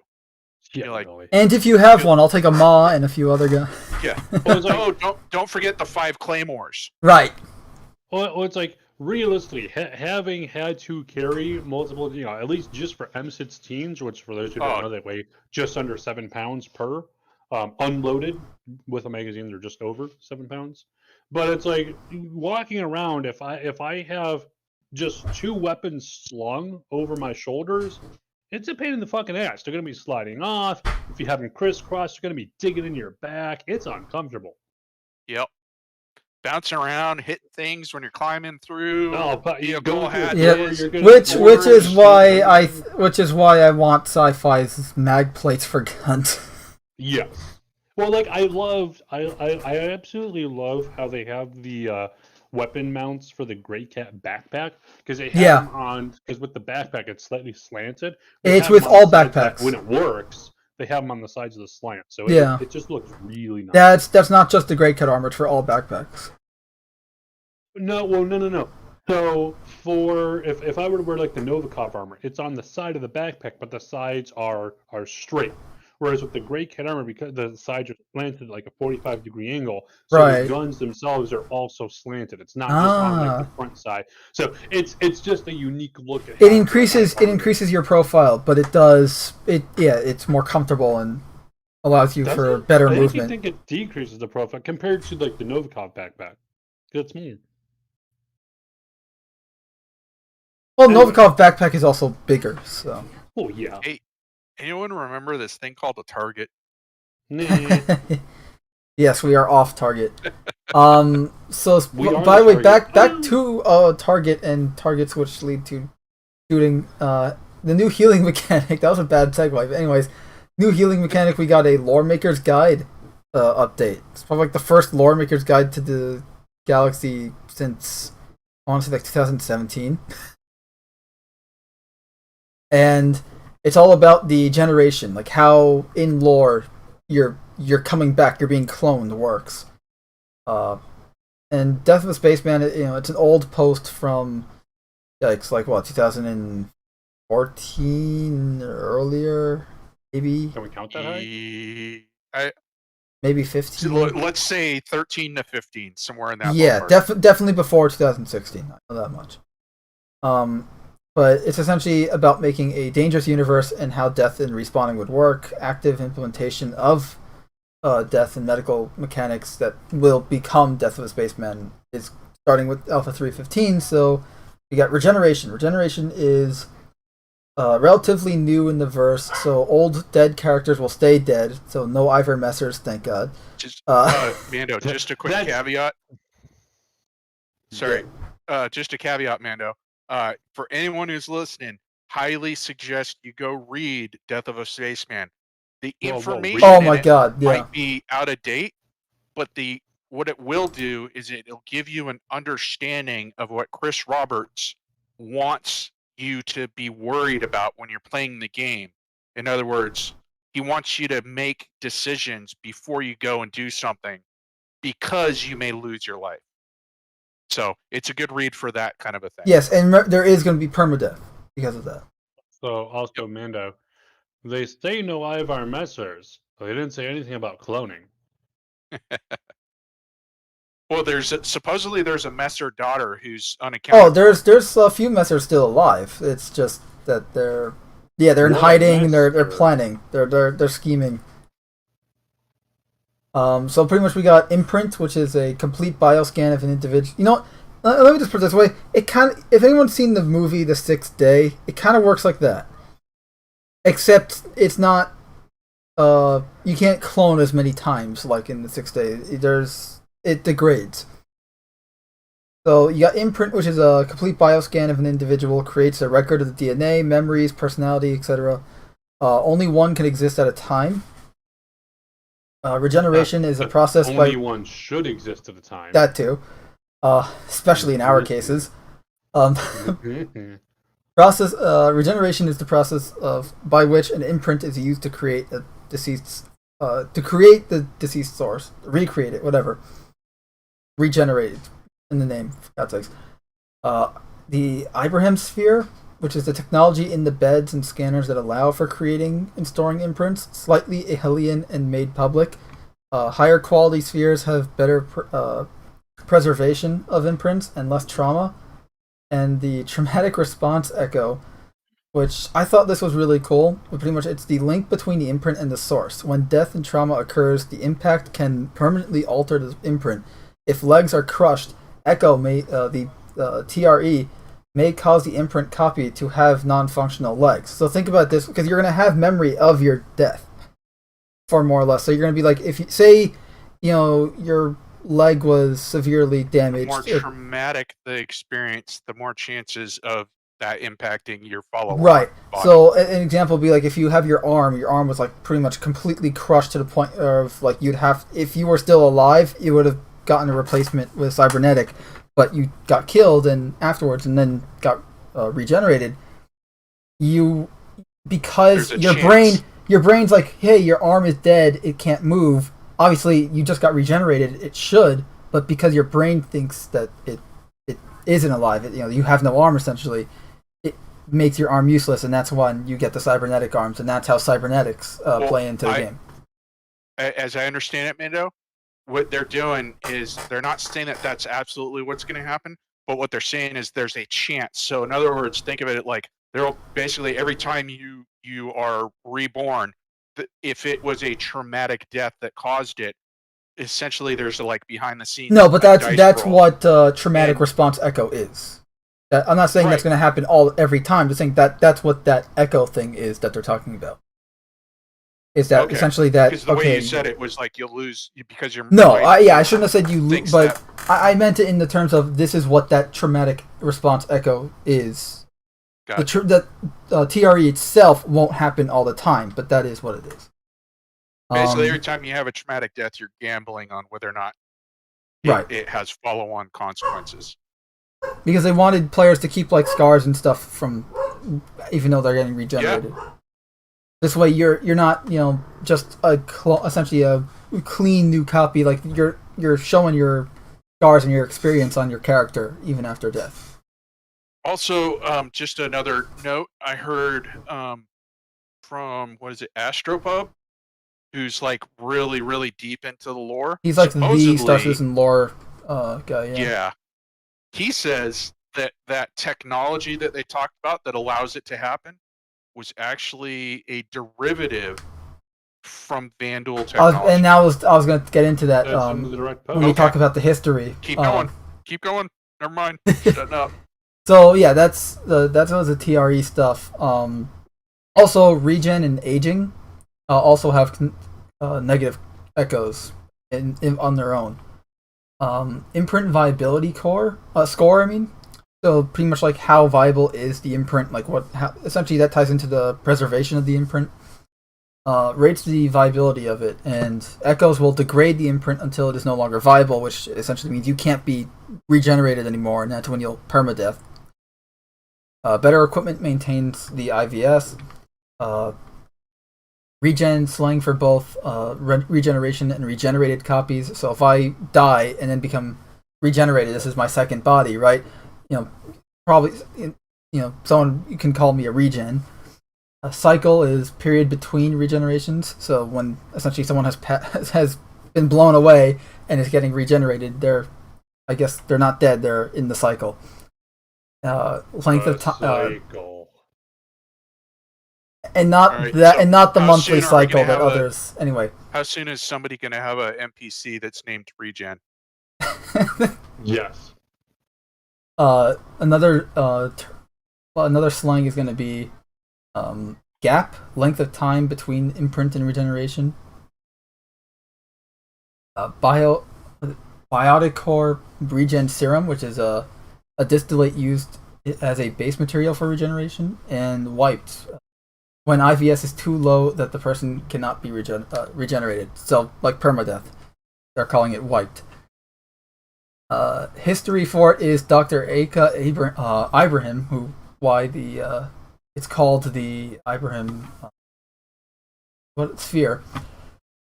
It used captured Vanduul biogenetic scanning tech to develop the regen tech. So yeah, it is based on Vanduul technology. Those bastards. Creepy. Yep. It's very interesting, especially since the Vanduul, like, their biology is very different from humanity. They're big reptiles that have reflective, their skin itself isn't reflective, but they have a like semi camouflage ability, Well, they can survive in space. And all they need in space is just a mask. They don't need a pressure suit. Yep. Like, their biology is completely different from ours, yet we have this amazing technology from them. The tech was paired with Biotic Corp in 2949, so only 2 years ago in universe time. It turns out we just got a hold of their a Vanduul version of Pokemon Go, and we're using their code. And? Because in current year it's 2951, so 2949 was 2019. Yeah, it's relatively new, isn't it? Yeah, it's literally 2 years ago, as it stands right now. That's when the first regeneration of a human happened. I think the best explanation I heard was from Astropub, which is basically everything having to do with this whole regeneration and cloning and everything was the concept behind putting all this information out there was to give a reason for its existence, but leave it open enough and broad enough that it could be developed further for storyline purposes if wanted by CIG. Right. And I think it does a good job. It gives you a basic foundation to, for lore purposes, but it doesn't answer too many questions.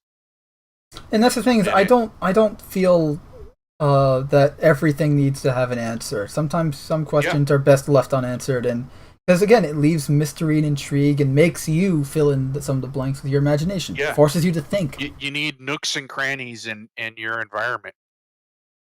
If everything's explained to you, in like a lot of the overanalyzed kind of like everything has an answer, everything has a reason type stuff, then you lose interest because there's nothing that kind of grabs you, like, oh, what is this mysterious thing and all that. Also, Imperator Addison, who was voted in by us, like the backers of Star Citizen, they had a fictional, essentially president of the Galaxy election, and she was voted in last year, literally 2950. So, yep. But before that, she was key to funding the project with trillions of credits. Many are concerned about negative impacts on society regarding regeneration, which makes sense. Everything has a negative impact whenever it's new. Or older as it gets developed and people further developed and used and abuse patterns and whatnot. How to take advantage of it. Oh, okay. So those kind of cliff notes I just read off. So there's a gap, is more actually like the longer the gap, the more memories and experiences will be lost. So frequent imprinting is strongly encouraged. Yep.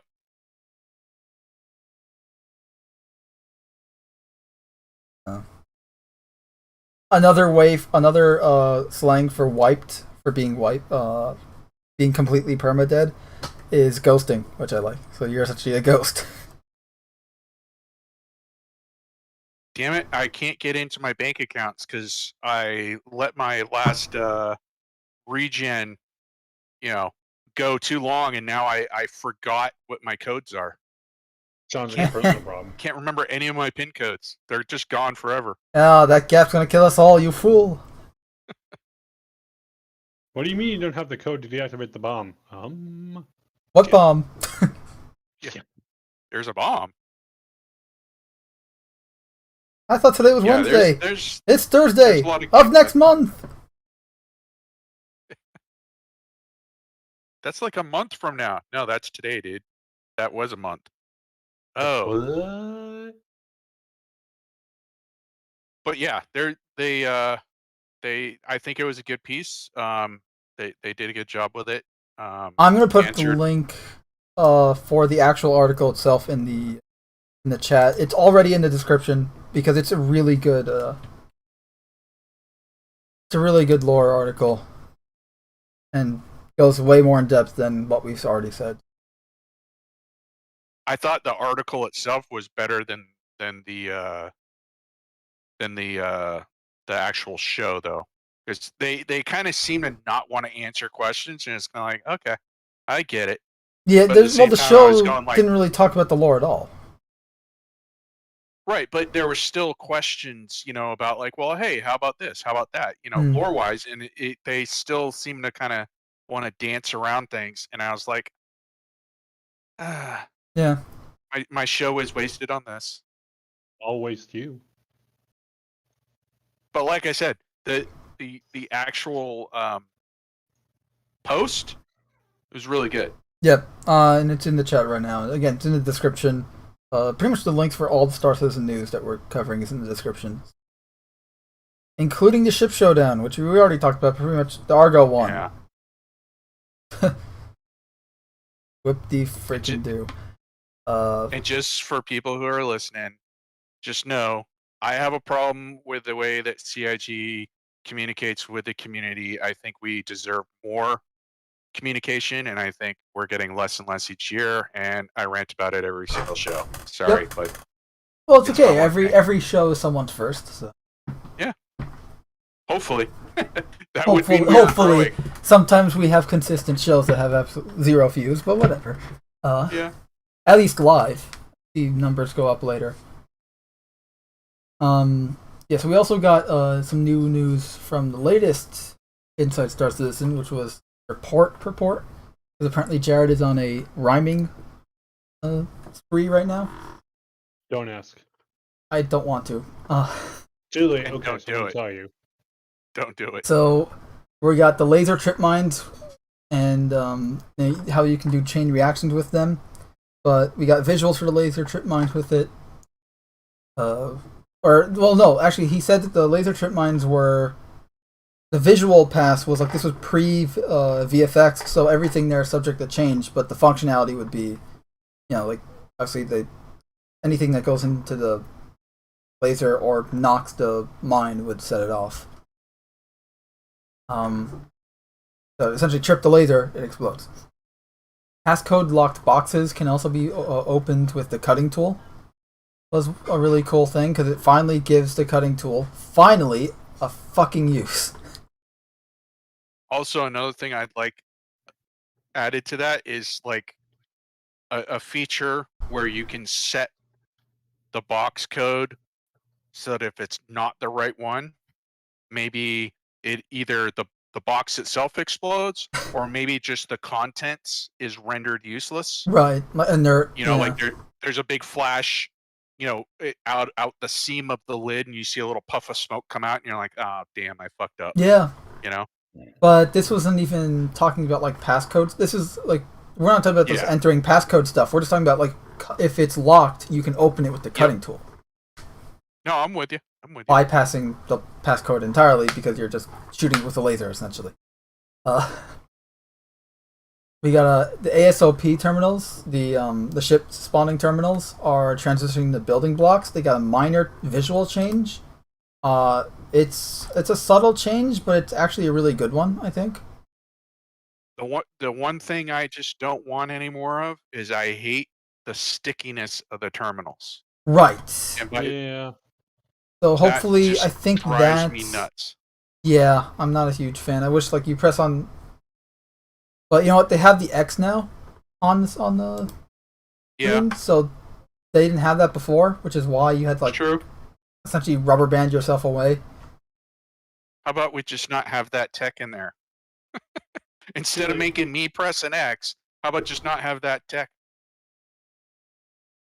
That's all I'm getting at. Well, I meant is that you press the X to exit the screen, and then it just you're no longer attached to the screen, I know.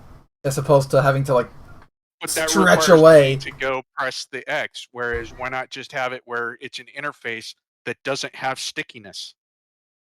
That's all I'm getting at. I think because this way, if you're people are shoving you away from the terminal so they can use it. Gameplay, man. Be nice. Look, That's I don't want to have to cap 30 people just to spawn my ship. Yeah. And it's always an NPC trying to walk by that does that too. Dude, I hate that shit. Excuse me. Yeah. No, I was fucking standing here, bitch. Can you see me standing here? Are you blind? I do nothing real quick. Obviously, so pretty much Come on down to my ship. I'll give you a ride. No problem. Oh, no, you didn't. You didn't piss me off. No, let's go. I got some friends I want you to meet. Non-com covered space. We're going there. But anyways, back to terminals. Didn't you hear? Communism has escaped into the one place where capitalism isn't. Space! But yeah, so we got the UI team completes a pass on mining gadgets that appear to be FPS-placed explosive charges, which I desperately want to put on people. That was legit. I am being completely serious and honest here. That was my first thought when I saw these things. I'm like, ooh, when can I put these on people? Right now. Here, hold this. I wonder if they're going to have some kind of feature where they'll only adhere to the asteroids, or will you be able to, go put them on ships and stuff? One of those on the side of a ship. Yeah, exactly. Put them on someone's ass. It probably wouldn't do anything. It would probably be hard. Realistically, CIG would probably make it so it's if it does not detect an asteroid and it has certain parameters of what is an asteroid, it'll just do nothing. Yeah. I do love the visual That's why I was of the asking display. that question. Do I think that they'll do that? And I imagine they will. But that's for if noobs. They don't, it could be a lot of fun for a little while until they fix it. Yep. We also got the NPC uniform concepting for various businesses, chains, food chains in the verse. And then Jared went on a side tangent of how we should see these same aprons used on the docks, quote unquote docks at Grimhex, because none of them are certified. Or are they? Yeah, at least one of them needs to be certified, just so that they can have him be some doctor that killed a patient or something, and now he's fallen from grace, lost his license to practice, and now works at Grimhex. A story there. Yeah, I mean, I'm the doc for the mafia. Against any of this stuff. What was that? I'm not against any of the stuff that they're developing, but to me, again, getting on my box, this piece being in that show, it was just fluff. It was cotton candy. It was substanceless. The uniform concept thing? Yeah, just it didn't. It wasted time. There was more. This is where we need. This show is where we're supposed to be getting, I would say not as much the uniform concepting, because they do need to show that off. That is necessary, showing it off to get the feedback so they can know which one to use. But I do think that the armor data geo meshing Yep. Which was essentially like how they can prevent, you're wearing a jacket over a fluffy T-shirt. This, in normal games, the T-shirt would be clipping through the jacket, but in Star Citizen it doesn't because it of the way they have the system there, the I want to Theta wear Geo a system. Baseball hat with a hoodie sweatshirt and then a long. Or if you're wearing a baseball hat and you have a mohawk, the mohawk would be clipping through the. I mean, honestly, it's clipping through anyways. But ideally, it wouldn't be because of this system. So they're adapting that system for armor. So this way, if you're wearing an armor, like in my case, I wear the Inquisitor legs and chest all the time. So if I'm wearing the Inquisitor legs with the Mark V Orc Mark V chest, it's gonna look how it is right now. But they're gonna make it where if I'm wearing matching armor set, like a piece of armor that matches another piece of armor from the same set, it will essentially come together in a way that it wouldn't with other armors. If it has that, like, added thing. Yeah. I think didn't they say they were going to add it to others, or? Well, yes, they're going to, other sets of armors will have other specialty things added to them. All I'm saying is that not every set of armor is going to have a specialty item on it. That's all. We did get information on bombing, which we can talk about right after this. But we got intoxication effects on the player control of ships, which I believe is also coming 3.15, right? Not sure about that part of it. Let me see. Let me double check. Gameplay, infiltrate and defend missions. Sure. Bombs. Healing. Yeah, I don't think Broken so. Moon update. I don't think so. I think you'll probably get that a little bit later on once they've gotten their first iteration of, being drunk in general. And then it'll probably pass over to be passed over to more and more vehicles and stuff. I'm not seeing it in 16.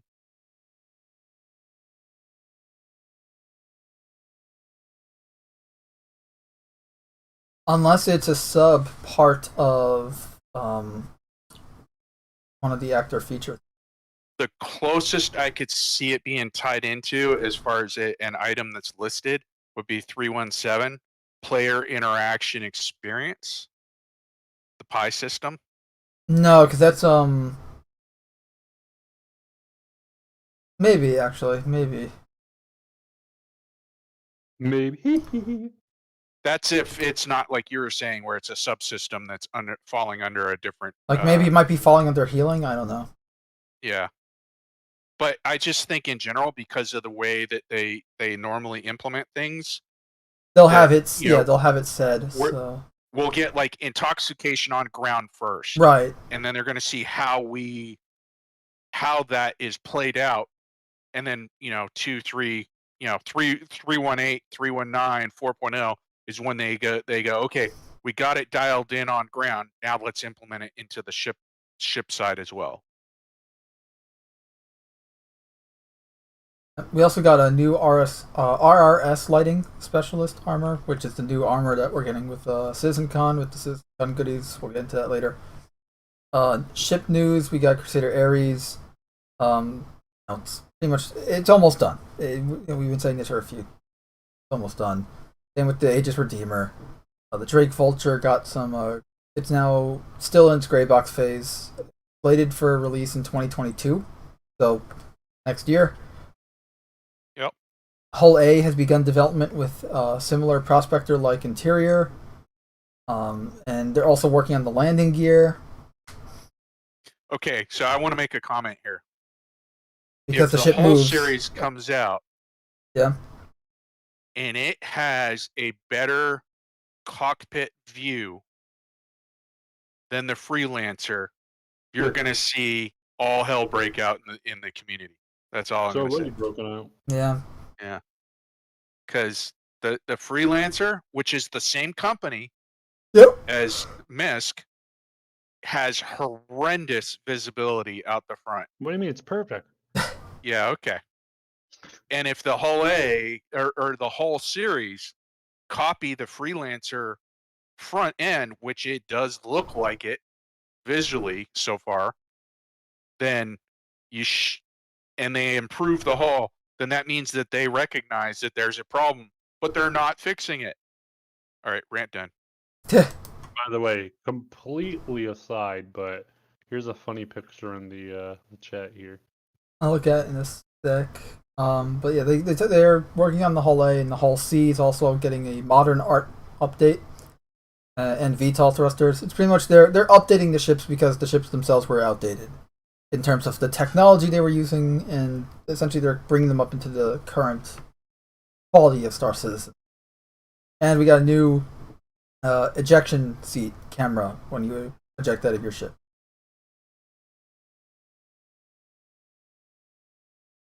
Aside from that, that's all, at least from the... This was definitely 2 weeks ago. Last week was all about bombs. Boomba? These bombs. Boomba. But yeah, we got bombshells. Actually, my only complaint with the bomb explosions, I have to say, is like it looks awesome. I just wish the smoke would, and if any dirt would kind of stay there for a little while. It dissipates way too quickly. But I want lingering effects after a bomb drops, not just big flash smoke. That's it. It's gone. Like, no, the smoke has to stay for a little while. But bombs can be used as a way to get around defenses around bases, such as tanks and turrets, because now bases are going to have tanks and turrets. Or soon they will, rather. The A2 allowed for bombs to come in with a big impact, because puns are the theme of the month. Skill dropped over... bombing... by the way, bombing is going to be traditional, you're dropping your bombs... World War II style, like really real world style versus guided bombs and missiles. And it's going to be skill based. Essentially, they focused on a high tech solution for where the bomb's going to drop. Right, and on your HUD, like you're going to see where it's going to drop. But the bomb itself is just it drops on the ground. There's nothing else to it. It just you're dropping something from a intense height. Have they clarified what's going to happen in space yet? Because I really don't want this to be Star Wars. I have no idea. Okay. It'll probably just float there for a little while, I imagine. As long as it adheres to the physics of space, I'm okay. The minute it becomes Star Wars bombing, I'm gonna rant and rave. And I will join you, honestly. You mean like using a B-52 spaceship equivalent to do a bombing run on a fucking spaceship that's somehow just going to sit still while you drop gravity-fed bombs? Like that? Yep. Or should I go into more further excruciating detail? No, please shut up. I already have the t-shirt on the screen. I'd like the metallurgical composition included, please. And what adds just fucking insult to injury with that whole thing is that we have in-universe bombers already, and the fact that they ignored all of that and like, no, we're gonna go and make gravity-fed bombs in motherfucking space. It's just like whoever had this idea, just sit down, you watch Sherlock, right? When he's like, sit down and shut up, Anderson. You're dropping the IQ of the whole fucking street. Yep. Yeah, I get it. Like, I get the mechanics part. Like, cool. You guys want this in the game, and it's probably going to be worked in different ways. Blah blah blah. That's fine. But to make it like such a centerpiece is where I'm just kind of like, guys, there's other important shit you could be showing honestly us, man. Yeah, like I'll take the Harbinger or the Eclipse over it. Yeah. But hey, do I know? But yeah, and pretty much this was the patch that kind of rounded up all the stuff we're getting for Alpha 3.15, because it's the last Alpha 3.15 ISD, supposedly. I doubt it will be, but pretty much, healing tier 0, inventory, physicalized inventory, revamp / tier 0, Knickknacks asset manager for helping manage and maintain our physicalized inventory, loot generation, which is going to be finding boxes and bodies that to loot throughout the game. New mission types in. Well, it looks like for one being the NPCs, of course, but besides that, I believe primarily where we'll find loot is going to be Security Post Korea and then the bunker missions. Yeah. Is where we'll find boxes with loot in them. It doesn't supposedly for the initial implementation. It did not look like there was going to be any other boxes. So you won't be like, oh, hey, I'm wandering around Microtech and I just randomly find a box in the middle of the woods. Or, hey, I'm poking around the back alleys of ArtCorp and I go and I find a box sitting here. There won't be anything like that, at least as far as I am aware. I just thought of something, by the way. Confirmation. I thought somebody said, I think it might have been Board Gamer said that Ivocati got the patch Friday. Yeah. Has anyone else heard that? There's been several. No, there's been several patches. They're on patch. Yeah, Ivocati's been in 3.15 for about a week. 3.15. Yeah. Yeah, for a week or so now. Right now. Oh, okay. Gotcha. Patch G came out today. Well, I didn't think of that, and that's actually more ammunition for you, Cam, that all the locked-ins are probably locked-ins then, if it's in the Ivocati. So I'm even more on board. I'm pretty sure it's been like a week or so since the Ivocati launched. Okay. I'll check the Discord. I know they got one over the weekend.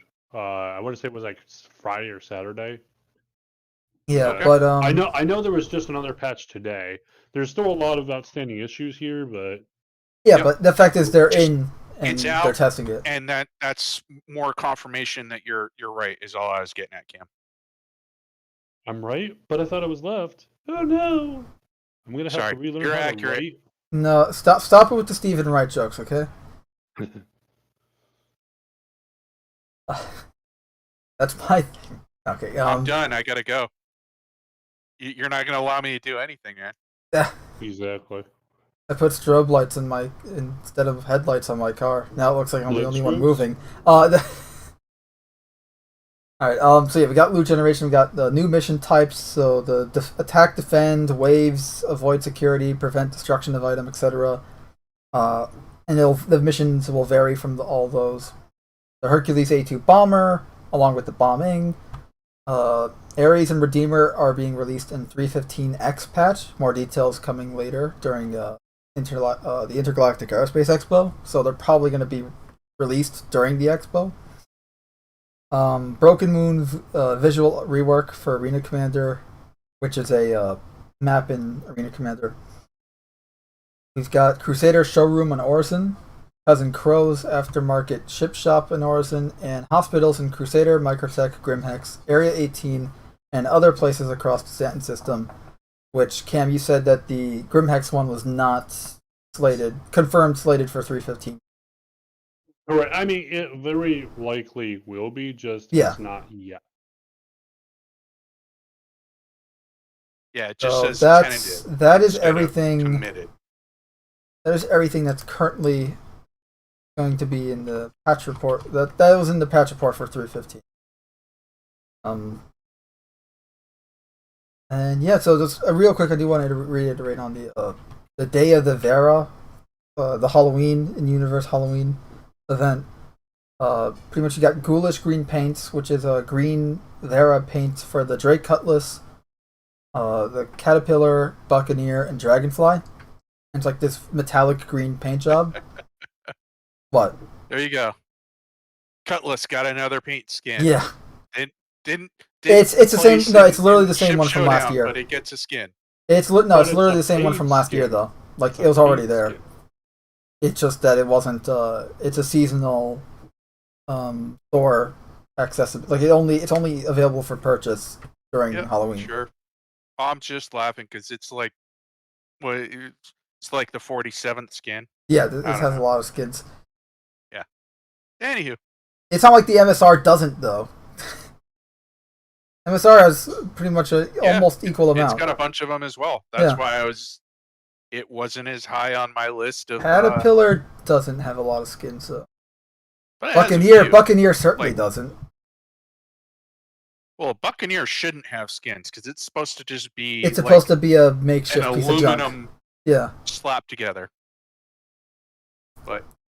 So we got the horror hill helmet, which is like I call it the Scarecrow Helmet. Every Monday, Wednesday, and Friday throughout October, you can attempt to brave Jumptown all alone and retrieve this horrifying helmet. So enter Jumptown, survive. You got the helmet. Congratulations. As long as it's on a Monday, Wednesday, or Friday. Congratulations, Snowflake. You're just like everybody else. Yeah. What is that from again? The military? No, that's an actual. I think it's an actual line. Okay. All right. Anyway, the Fieldsbury Dark Bear helmets. Obviously, those are on the RSI store. You can get them through real cash purchase on the website. And then we got the contest. There's pumpkin carving, which is a real world contest that you can do on Spectrum. Submit your stuff there. Then we got the Cave Runners contest. Prove to us that you can escape from Neville Lot by speedrunning a cave system. And both of which the contests are on Spectrum. Essentially, the contest is you have to speedrun a cave and record yourself doing it. And you submit it, and that's much it. It's essentially, let's make a contest about an extremely glitchy feature in the game. Whatever. Yeah, so that wraps up all of 3.15, what we know so far. Unless there's a we green paint scheme for the Dragonfly. I gotta go buy that for $45. Your metallic green, ooh. Wow. Okay, there it is. $5 just for the paint itself. That's more than. Sorry. I agree. It's a Dragonfly. That should be like $1. Less, but yeah. So shall we talk about CitizenCon? The What con is of the this citizens. word? I'm unfamiliar with it. What, CitizenCon? I mean, actually, Well, we should probably explain what it is for people that aren't, plugged into Star Citizen like we are. Pretty much for anyone who doesn't know, CitizenCon is every anniversary of Star Citizen, there's this giant event, CitizenCon, where it's essentially think like Gamescom or E3, but it just Star Citizen. We got panels of devs talking about features and stuff like that.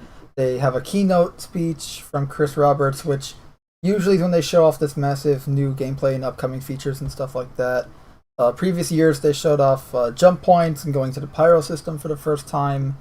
Emerging technology is what it was supposed to be. Showing off what they plan to be released into it's the essentially game. Proof of concept tech demos. It's pretty much what they. Yes. And I'm not saying that in like a sarcastic way. I mean being genuine there. Like it is a proof of concept tech demo because hey, we need to make sure this works, and then we're showing it off that it works. It is not representative of the final look.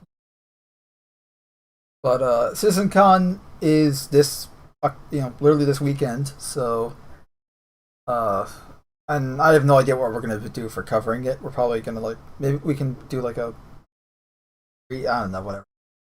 But for anyone that is in our Discord server, we're probably going to be watching it in the Discord server, or at least some of it. So, but yeah, the CitizenCon, we've got. They released a schedule. I don't have it on screen right now. That is my fault. There it is. So we got the schedule. Opening with Chris Roberts, the chairman himself, the head of the project, all that, who is currently working on Squadron 42 to get it out the door. He's actually himself working on it with the team. So that's good. But we got that. You got the opening keynote. We've got Life in the Verse, which is the big lore one. The year's biggest panel takes you on a... it takes you on a guided tour of the current in-game universe. Join the developers who bring it all to life to location, systems, gameplay, more. And I asked Chris if he was going to be there. But I don't know if What'd he say? I don't know. He didn't get back to me yet. Gotcha. Yeah, I don't think he will because I don't think so either. They're doing it. I think they may have already done some of them. They already did one. It was 2019. They had him on. No, what I'm saying is I think this year some of these shows might be pre-recorded. Oh yeah, yeah. As far as I know, Chris Roberts, the beginning, the opening, and the closing are the only ones that are actually going to be live. Gotcha. Yeah, I did not know that. I knew that they're probably going to have some of these pre-recorded. That's what they've been spending the last few months on. But I didn't know that was going to still be live. Yeah. That's cool. We got ship talk afterwards, which is Don Crew, Ben Curtis, and Paul Jones reveal new and upcoming ships, and it's going to be talking about existing ships as well. It's all going to be ships, just literally ship talk. Got the Gen 12 and multi-core of Vulcan, so essentially the visuals of Star Citizen, like all the graphic stuff. And probably going to be fun to look at, considering how you look at Star Citizen back in 2.0, and then look at it now, and it's been visually amazing. I'm kind of... I like the next one, though. Yeah, I was going to say, Crafting Worlds looks like it's going to be probably one of the best. I say that because the next few are also really good. But Crafting Worlds, Planetary Tools and Tech probably is going to be the best one, which is a big picture look at some of the new planet tech features being developed to help further bring Star Citizen to life. And this was, I think, the leaked one where they talk about they're going to be talking about Pyro. I don't know. I mean, I know something was leaked. I just don't know if it was this topic or not. I don't know if it's either, but the leak said a discussion around Pyro. So I'm assuming it might be this one, but because I heard the leak was that it was going to be an actual tour of Pyro. Really? Which is even better, yeah. I thought they're just going to be talking about it and maybe show some things, but yeah, that would be cool. But it's funny because for context, for anyone listening who's not familiar with this, the planetary tech has consistently throughout the years of CitizenCon been the big deal, like show item that has come out of almost every single sitcon. That's where they first went and if you've seen the videos of the Lear where the sandworms popped out, that was them showing us for the first time what it was going to be like going down to a planet.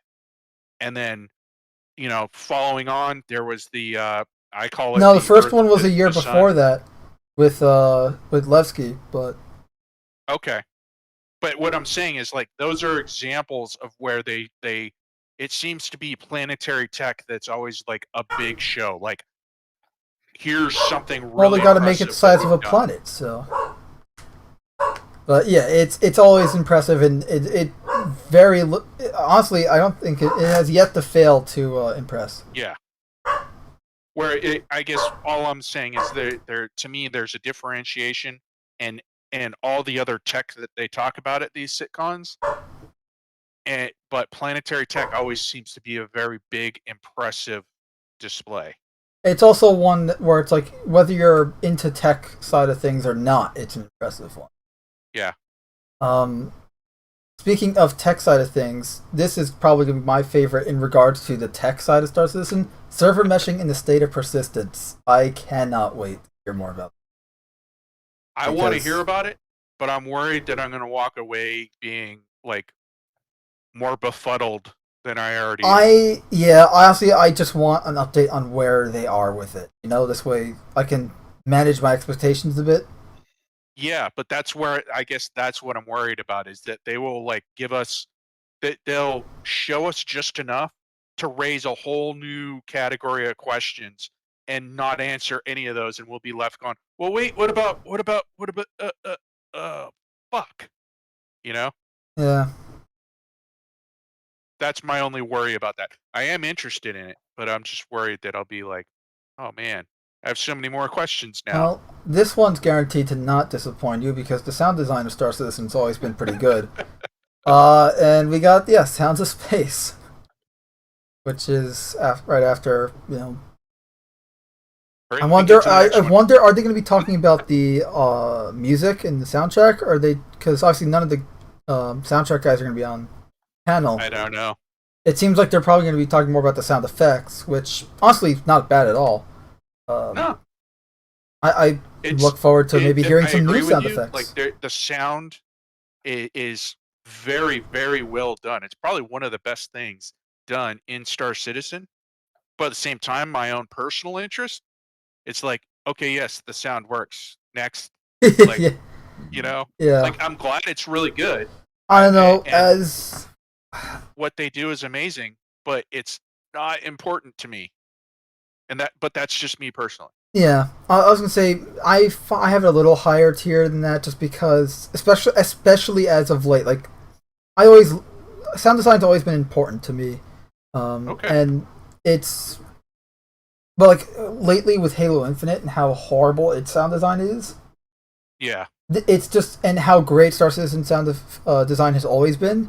It's kind of just reiterated how important sound design is, because like you can have a weapon, right? Like, and the weapon sounds horrible, like it sounds weak. There's no oomph to it. Yet, the gun itself is very powerful and very it's a good weapon to use. It sounds horrible to use. It doesn't feel right because of it. You know? So like it makes it a less enjoyable experience just because the sound is off. Exactly. Yeah, I'm with you. So that's why I think it's important, because sounds can literally change how something feels in the game. Yeah, I understand it. I guess the way I've always put it is, I know there's people out there that are audiophiles. I personally have always been that person who's like, I got an AM radio in my car with one speaker that works. I'm good. Oh, I don't care about like the. Yeah. I care that the sound is quality, but if it's coming out of my shitty speaker, that's on my end. I don't care about that. Yep. Let's see, we got systemic gameplay, stream of thought. So this is going to be Tony Zervik's big quantum simulation and quasar quanta stuff, like all the real nitty gritty stuff that we've been waiting for regarding Tony Z's AI simulation technology. I'm going to say, if you can only watch one of these, watch this one. Yes. Yeah, because keep in mind, each of these are going to be an hour long, give or take. Yep. More Tony in the more past likely has been known to go over that, and just even though the staff themselves are telling him, Tony, you need to wrap it up, and he'll turn to the audience and go, what do you guys think? Keep going? Yeah, we're just going to keep going. What are they going to do? This guy, fire me? He just wants to explain this thing he's created, and you can see that he loves this. And he's the knowledge behind it, so you want to listen to You're getting it from the source, so yeah. Yep. It's this is definitely, like, if you had to pick one. Does that mean though that from the 8+ hours they said they have of footage, that 5 hours of it is just Tony Z? Probably. I hope so. I'd be okay with that. Yeah. Honestly, I can't argue with it. I mean, it may not be a good thing, but honestly, I just can't argue with it. And it's honest, the last. Yeah. Go ahead. I was gonna say it's the last thing. Afterwards is the closing keynote with Chris Roberts. So. I was gonna say, to me, I'd be perfectly okay with if from what we have available here, my sitcon would just be systemic gameplay, server meshing, and crafting worlds, and I'm good. I don't even need to hear what Chris Robert has to say.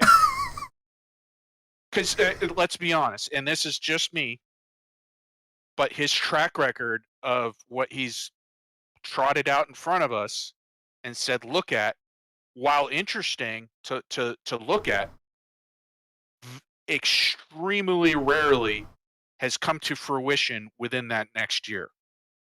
So, as far as because the way I think it's like to see, You know, it's actually something I can relate to. Are you disrespecting Daddy C here?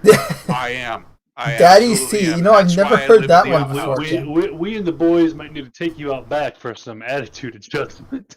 Hey, there's a reason I live in the outhouse. Okay, it's because I speak my It's mind. because of the big C. I thought it was because of the smell. That too, you know, but yeah, but you only have yourself to blame for that smell. I'm waiting for them to implement showers in space. Okay? No, please don't give them ideas. It's gonna add another 3 years of the game to man. time. I mean, you know, it's Cam. It's too late. Jared already said on ISC about pooping AI or something. So I'm quoting him there, by the way. Yep, he did. But yeah, for me, just give me those 3 shows, and I would be happy. I'm not trying to slam on Chris in any way. It's just so I understand where you're coming from, and I gotta say I can relate to Chris as to what I can understand why he does it, because from him he sees it all, right? You know, like he's a showman. He's got to show. He's got to put on a show. But I'm even just talking about from like a creator standpoint. Like you create something. You know, you say you create a story, and you create literally the entire, like the beginning, middle, end, everything. You're gonna you see it as you see it all, not just this one aspect, but you see all of it with all the subtleties, all the nuances, all the little details that make up the bigger thing. And that's, I think, how he sees it, which is why when he says some of these things, it's like, yeah, you're talking about this awesome feature that sounds like it'll be really fun and everything, but it won't be possible for another 5 years. Yeah, exactly. So I think that's the why, and that's what I'm saying. Like, I totally understand where you're coming from with that. And I don't fault him for that. It's just... No, I just felt that I should explain why that might be. Yeah. No, and I get that. Like, I'm not saying he shouldn't do that, and I'm not saying it's a bad thing necessarily. I'm just saying for what I want personally would be those 3 shows. Honestly, those are the ones that I'm interested in. Honestly, it's actually a good thing that he does it because it shows that he cares and still has passion for it. So it's not only that, but it's honestly it's a morale booster. It's a Star Citizen morale booster. Yeah, you need somebody who's going to do that as like a spotlight for the company. You know, and it's great that it's the head of the whole stand out thing. In front of the crowd and say, "Hey, look at us! Hey, everybody, look over here!" And that's why I don't fault him for it. They need that. Yeah. I just don't want it. I don't need to see it. Well, that's why the CitizenCon That's why this year's CitizenCon is so great, because you don't have to wait for it to end in order to get to that panel you want to watch. You don't have to suffer through it all. Yeah, you can just click on the panel you want. But yeah, it's a necessary and very much needed morale booster, and it's even better that it's coming from the head honcho of the entire thing versus like the PR guy, you know? Of course, now that you said that, systemic gameplay is not going to be released to YouTube until January, so... Details. Hopefully not. That was just me being... By the way, Tony Z has just disappeared now. We don't know where he went. Tony Z's gone. Anyway. So yeah, that's all the panel stuff. And I'm... it's going to be entertaining and definitely fun. So that's the schedule. We also got the freebies. We haven't gotten them yet. We have them coming. Oh, okay, yeah. I saw a picture. But, you know, digital goodies. Yeah, so it's that new armor they showed. I like the armor, but I'm not a fan of the coloration. I'm not a fan of the Honestly, red. I would love to see this armor maybe in like a green, like all the red sections are green or blue, and maybe all the yellow sections are like, I don't know. I really didn't like the colors that were shown in the when they showed it off in the Inside Star Citizen Thursday. Yeah, Inside Star Citizen. So I'm more of a fan of this color, but I still don't like this color. I didn't. Yeah, those colors just kind of looked. I don't want to say gross, but just very bland and boring in ISC. Yeah. Like the dark green and black or whatever. Like it just. Well, I mean, I would prefer something more like that than the reds, but like I like more of a camouflage. It's like with this red stuff, it's like unless I'm in the middle of space hoping for someone to rescue me, I don't want to stand out. Maybe he's an Imperial Guard at Hurston, man. Well, he can guard these. Wait, what? Yeah, so we're getting obviously the armor, knife, and the trophy the booklet thingy. Yeah, the RRS Specialist light armor, Fallout variant. I'm only interested in the fucking trophy thing if I can go and chuck it at someone's head and kill them with it. But honestly, that's gonna be like that's hanger flare essentially. Yeah, I want to be able to pick it up and throw it at someone's head and kill them with it. No, and obviously we're getting the knife. This is what you're going to see everybody running around with because it was given to them and it can't be taken away. Yeah.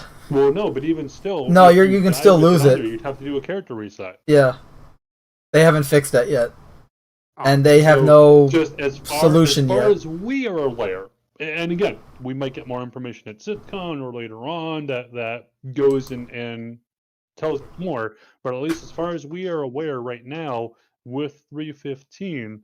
We do not have, or we are not aware of having, a method in-game to get back any kind of items which are subscriber flare, attributed by CIG, etc., to get those items back. So if you die with it on you, either it's just going to be stuck to your account and you're just going to always have it, which I doubt that'll be the case. They might just make those items not lootable, which I don't see that being the case either. But either way, as far as we're aware, there is no way to achieve that besides doing a character reset to get the item back. The only way I can see that working, this working, is kind of like they're insured, so this way, like they're insured in the same way that your ship is. So if you die, they're just back at your home address essentially. I got a question. Sorry, go ahead, Cam. No, go on. I'm just curious. That picture at the top of the page, CitizenCon 2951, the RSI armor where he's standing next to the ship chair. Which picture are we looking at?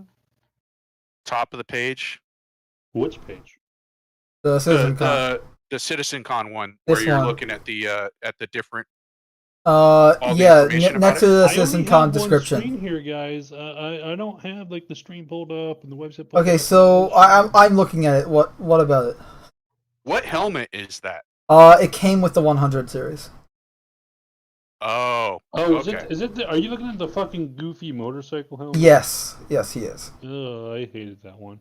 Well, in this one view, it doesn't look so goofy, but I could see how from the side it's very, very big in game. The problem with it's like a bobblehead helmet. It's scaled too big, and it's not fully opaque. So in certain areas, because again it's so big. Yeah, there's a weird green-black tint to it. You hit it at the right angle, and you see your itty bitty little head with this oversized looking. Like when it's like that, if it was fully opaque, it would look so much better.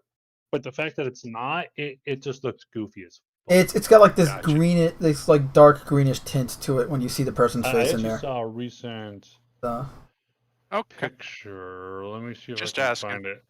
How dare you ask? Nope. Now that Cam navigated, we need to move on to find a different page. Let's see. So also one of the other goodies, or whatever it's on the page here, Quantum Down Memory Lane, Tales of Star Citizen's Past, recount epic moments of Star Citizen's Past. To unlock sweet prizes such as the Tobii Eye Tracker 5 and next generation of head-to-eye tracking for based on. It's a pretty good system. Yeah, which obviously they have the face over IP and voice in game, which is amazing and still fun as hell. And it works with that. And it works with that helmet you were talking about before, the one with like the goo sticking out with the eyeball. Yep. If you have the version, not the version with the skull, but the version that had like the melted face in it, the eyes still move. If you're using face over IP, the eyes will move and everything like that. It's fucking creepy and awesome at the same time. And also for anyone who's interested in Tobii Eye Tracker, it works with magnets, so you can remove it, from your monitor, and it also works with wearing glasses, and apparently. It works for people who have a lazy eye, just in case they're worried that it might not work. Accessibility for the win. And the glasses thing was they've actually said the glasses thing was their hardest was essentially the hardest hurdle when creating face over IP. And I know it's still a problem because of the cameras people are using, not the face over IP itself. So this should fix that problem and make it easier. That's how much is it?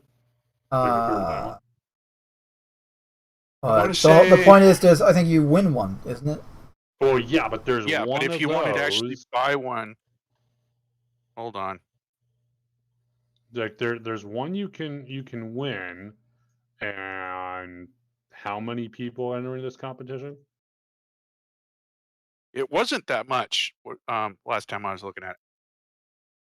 So the contest itself, 200, 500, 229, 229. Okay. Also, if you look at the channel here, I just put a picture of when you can see the inside of the helmet. Now I will know, actually in that one it actually doesn't look too bad. It doesn't look as fucking goofy there, but it looks pretty fucking good. So yeah, this is essentially when you met a fellow Star Citizen or fan, like in real life, and that's the story of that meeting. That's pretty much what the contest is about. Yeah, I know. What's that, what is right? This real life. You know, IRL. What's that? Ew. Yeah, so this is the helmet we were just talking about, like and how it's big and goofy. Dad, you know. Yeah, people have cuties. Anywho, walking away from CitizenCon 2951 in style with an exclusive and custom Astro Gaming headset. Prepare early for this contest by organizing the most epic watch party you can. Themed food, decorations, themed dress code, all the above will help you secure victory. I like how as you say that, I have the ooh piece of candy, ooh piece of candy, ooh piece of candy thing showing up on the stream that you put. You're welcome. Yeah. That's literally fuel for all the scamses and. Oh yeah, I know. But it is funny. Well, like I was talking about it with someone the other day on the Space Engineers Discord, and of course you had the other people who have to all come in and go scam, it's a scam. I can't believe you would ever think anything otherwise. And it's just like, cool, you're entitled to your opinion, but we were kind of having a conversation here, so thanks, but you have to listen to what I have to say. Yeah, it's like, I mean, and like I said, other people are going to have their own opinions. That's perfectly fine. Some people are not going to like the game. That's perfectly fine too. Other people are going to be like, hey, look, it's, they've changed the scope of it from what it originally was. It's taking too long to develop. I wish they would scale it down or not go as in depth and just make the damn game already. They don't like the communication. All valid points. But as it is, I don't get why other people have to go and shit on the fun other people are having. They're like, hey, I'm okay waiting. I'm okay playing. I'm enjoying what they're putting out so far. No, you can't. You can't enjoy it. It's like it's also games take a while to make. Just because a normal AAA games like the big popular ones and successful ones, even just because they take at most they took 5 or 4 years to make. Doesn't that mean that that's the standard? Like, no, there is no standard. Not really. Well, also, the fact that we're not counting that a lot of those games, were crunched at the end or entirely. Well, I mean, even with a regular video game, what do people normally see from it? They get a teaser trailer at like E3 or something one year. Just to get that, it took them probably a year or two, probably closer to 2, maybe 3, to get to just that. Another year later, or another 6 months or a year later, we got an actual trailer for it. So at this point, we're talking around 3, maybe a bit more than 3 years just to get to that alpha trailer.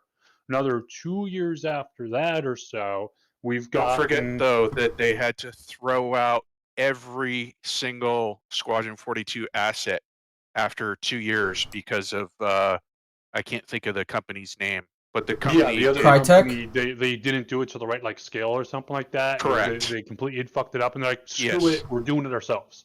Yeah, Crytek, right? Because they were using the CryEngine. No, they outsourced to some other developer and just They just completely screwed the fucking pooch on it.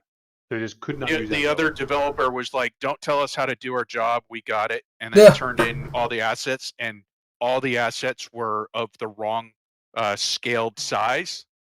And the way they had done it, it wasn't like you could just, change the scaling. Let me edit, change ratio. Like, no, that's not.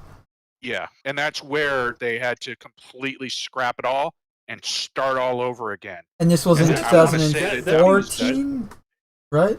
I want to say that was 2014, 2015. Yeah. That being said, though, with them doing that, I honestly think that was a net gain for the project. Oh, yeah. Oh, totally. Oh, totally. It led to them going, okay, we're doing this ourselves. We're going to develop this ourselves. And that goes into the next point. That they built literally all this. First off, they're making a game completely from scratch. Second, they have to build all the tech they need to make the game. So most other companies are making, Call of Duty number 12, which means the engine and the assets are all already, they've got 6 years of previous assets to pick out of. They've already got a lot of net code and stuff. It's just, okay, let's code in whatever new assets we need. Touch up some stuff here. Let's go. We'll throw in the new voice lines. We'll throw in some AI improvements. This has been from the ground up. Yeah. This is all been from the ground up. That takes time. And like I said, I can fully support the guys who are like, "Oh, it's taking so long." What I don't think they're doing a job or whatever else. That's a perfectly valid point. Just it takes time to make this shit from scratch. Yeah. Well, I'm glad you brought this up, Cam, because actually you reminded me of something I wanted to talk about on this show, but I had forgotten about. Oh God, run! Yep, exactly. I had previously talked about how I thought it was funny that we're seeing a lot of these YouTubers, streamers for the community that are having conversations about, what is CitizenCon, how much time is it taking up, how much resources, blah, blah, blah, blah. Yeah. Another thing that I've been seeing that I find interesting is people are talking about how the current buying model of ships to the pledge model making a bad impression overall to people outside the community. And I think it does. And I'm just going to go, I heard these ideas kind of passed around on other shows, and it got me thinking about it. And this is kind of what from distilling those other ideas, I basically came down with is I think it would be good if they would stop marketing only at select times to be able to buy. And I think they should drop the price of all the ships by a certain percentage. In other words, like instead of raising them every year. Yeah, because that's what they do, and it sucks. I don't think that a Cutlass should be. I think all ships should be like no ship in the game should be more than $400. I don't care if we're talking about the Idris or below. I just think that having some of the price tags that they have just automatically turns people off. When you're talking about a car payment for a ship, whether or not you buy it, whether or not you know that you don't have to buy that ship to play the game, just seeing that price tag attached to the website turns certain people off. And I'm not even saying that those people are smart people or they should play the game, but it just sets it makes, it's a bad visual for the company. I overall. fully agree with that. Yeah. And you're definitely not wrong. I mean, just having like, oh hey, I mean, are you concierge at all? Yes, I am. I'm but not. Not by intent. Some of the concierge packs are just they're utterly ridiculous. That being said, to me, I would think now one thing, just realistically speaking, they aren't going to go and drop prices down. Oh no, especially for not even counting the capitals or anything like that. But they're not going to really drop prices down like that at all. That being said, I think now one problem is that it's not ready yet. It's not even at a beta stage yet. Once they do get closer to beta, to the point where, hey, we're actually getting within, like, say 3 years of not even just Squadron 42, but for Star Citizen, the MMO side, getting that to within about 3 years, give or take, of release. At that point, they should definitely go and start actually marketing it as a game. Yes. But I would say the biggest... Oh, exactly. Just because, as it is, like, right now, to my opinion, they're trying to market. Yeah, but it's like they should not be marketing it as a game that is ready to go and play as if it were like a AAA title. And by and large, in my opinion, beside the only thing that has really gotten me kind of going, hey guys, what are you doing here? Wait a minute. Have been the like, I think it was just this year recently they've really done it with the videos they put out at each patch. Like, oh, here's this patches release and like all the like I mean, I think with like 314 they showed off like a Constellation Taurus landing inside of a cargo deck, loading up cargo and flying off through some doors that just don't exist. And I'm just like, what is this? This has nothing to do with gameplay. It's literally nothing except just a marketing video. That I was kind of like, hold on here, guys. This kind of like if you're gonna put out those kind of ads, have it say "Come fly the Alpha," like big block letters across it. Like, come check out this Alpha now. Get in now before like.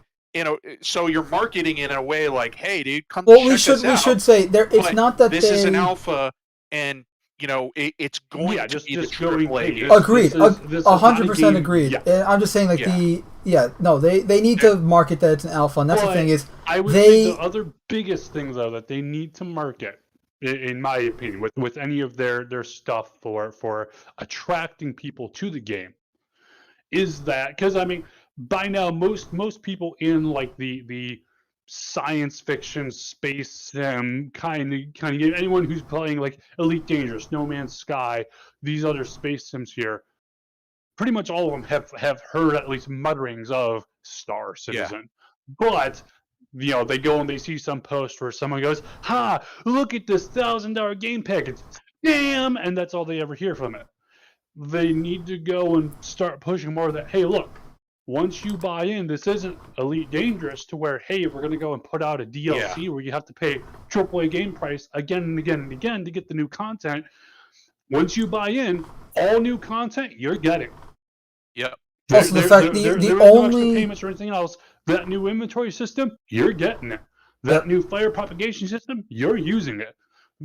All this stuff. Our release timeline quarterly, not annual, not whenever we feel like it. Whenever the fuck we feel like putting something out, maybe it's we're continually developing. A lot of people don't. And here's the thing: is they need to better turns people off, and they need to better communicate both with the community and with the as a whole, and that. Yeah. And here's the thing: they are not advertising. CIG has never advertised Star Citizen as, "Oh, it's a finished game. Here you go." Ever. Yeah, no, they have not. But I do agree. And that's the thing, I do agree that they need to put in all the trailers, like, this is still in alpha, still in development, is not finished, like in big letters or something, something super obvious, because... I want to hold up a finger, though. Yeah? Granted, by the legal terms, you are accurate, they have not said that it is a finished game. No, but that's my thing is... Hold on, let me finish. The reason I'm holding my finger up to that is, yes, that is an accurate statement. They have not said it's a finished product. But I would argue that a couple of the videos that have come out in this last year definitely made an implication. Okay, so that's, if you let me finish my thought, that's what I was getting at, and that was that, if they're saying it's, okay, they don't say that it's finished, but at the same time, they're not saying that it's not finished, and it's kind of like a lie of omission, Exactly. And that's my problem with some of these new trailers. Like they look great, but you can clearly tell it's not made by. Absolutely. What? Yeah, well, like I was saying, I agree. Like these trailers they're putting out now with each quarterly release, I'm just sitting here going, this is not accurate of what No, you can. it's Like not. it's kind of sort of accurate, but it's not accurate for the actual gameplay. That's what I was saying like 6 months ago, and you guys are like, well, and I'm like, no, it's the implied... we were agreeing with you. You were just complaining about one screenshot at the time, which was accurate. Anywho, I just find it interesting that people are talking about it now, and I actually find myself agreeing with a lot of the points, which is I don't think it's a good business model that they're using for making their money. I think there's room for improvement, and I think it would be make all ships available to buy at any time, 24/7. Right. This whole... they're not going to do it. It'd be nice, but they're not going to do it. Well, we're not talking about what they're going to do. We're talking about what they should do. Yeah. Exactly. I think it would improve the way that the perception problem that they have out there in the community for their marketing is make the ships available 24/7 on the site. Make it clear that you don't have to buy any of these. You're supporting you're supporting development by buying something other than your starter ship. As I said, better communication. Make it clear. Clearly state that. Bring down the prices, or make it so that you don't see a $3,000 package unless you've bought $2,000 worth of ships already. Right. Like, in other words, don't show people what an Idris looks like unless they can afford an Idris already, kind of a thing. And I know that doesn't make marketing sense, from a business side, but from a perspective side, it would make them look a lot better. I don't know what marketing's doing, especially this year, but they do need to be kind of reined back in. And also, we talked about this when it came out, but that Star Citizen Live episode where they had the movie trailer guy, talk about, because he's the one doing all these new marketing trailers that are inaccurate to the game, and it's just like, damn, this, what? But he's they said on the show, he's done Star Wars movies, and the guy Avengers, knows what he's doing, and he's only doing what they told him to do, which is, hey, make us a really cool video. And I do not fault that guy at all. They are good trailers. I really like some of them. The Constellation one, take it or leave it, but it had good soundtrack. Yeah. The Crusader ones are fantastic.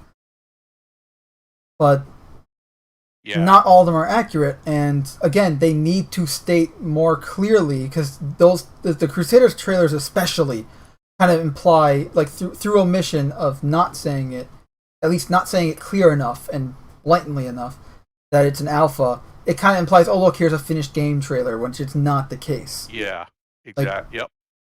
Previous trailers would say, hey, it's still an alpha and all that, whereas this doesn't, and I don't like that. I'd even go all the way back to the the Nomad commercials. There's a bunch of stuff implied in those that, where's that forest that they're camped out in? You know what I mean? It's in the game. It is. Yeah. The forest that they're camped out with the where is that located? On Microtech. Okay. To me, that did not look like Microtech. The entire event was on Microtech. All the episodes were on Microtech. Microtech has a grassy area. It's not just snow. I know. I know it has an alpine, but to me, that looked like a very, very different type of alpine forest than what I've seen in Microtech. I have not seen that heavy and dense of an environment. It's dependent on the region. Walls and it just, like I said, I've seen some dense fucking foliage and I've seen some very trees every 500 meters, and then I've seen places where there's trees every 2 meters or 1 meter. Yeah, I've seen places where I literally cannot drive forward in my fucking Ursa because I keep hitting another fucking tree. I've had areas where you can barely drive in a cyclone. I'll agree, guys. Okay, get it. Yeah, No, I'm sorry. No, we're not. We just got sidetracked. Like now, I'm just remembering. For getting my semantics wrong. How okay. fucking Jesus. dare you? But here's my. I'll put it this way. Jesus Christ! I've played the game. Check your. Sorry. I've played the game. You have? I'm familiar with it. When I watch those ads, I'm in doubt of the accuracy of those ads. Absolutely. That should not be happening. Yeah. No, that you're definitely right about that, and that's. You.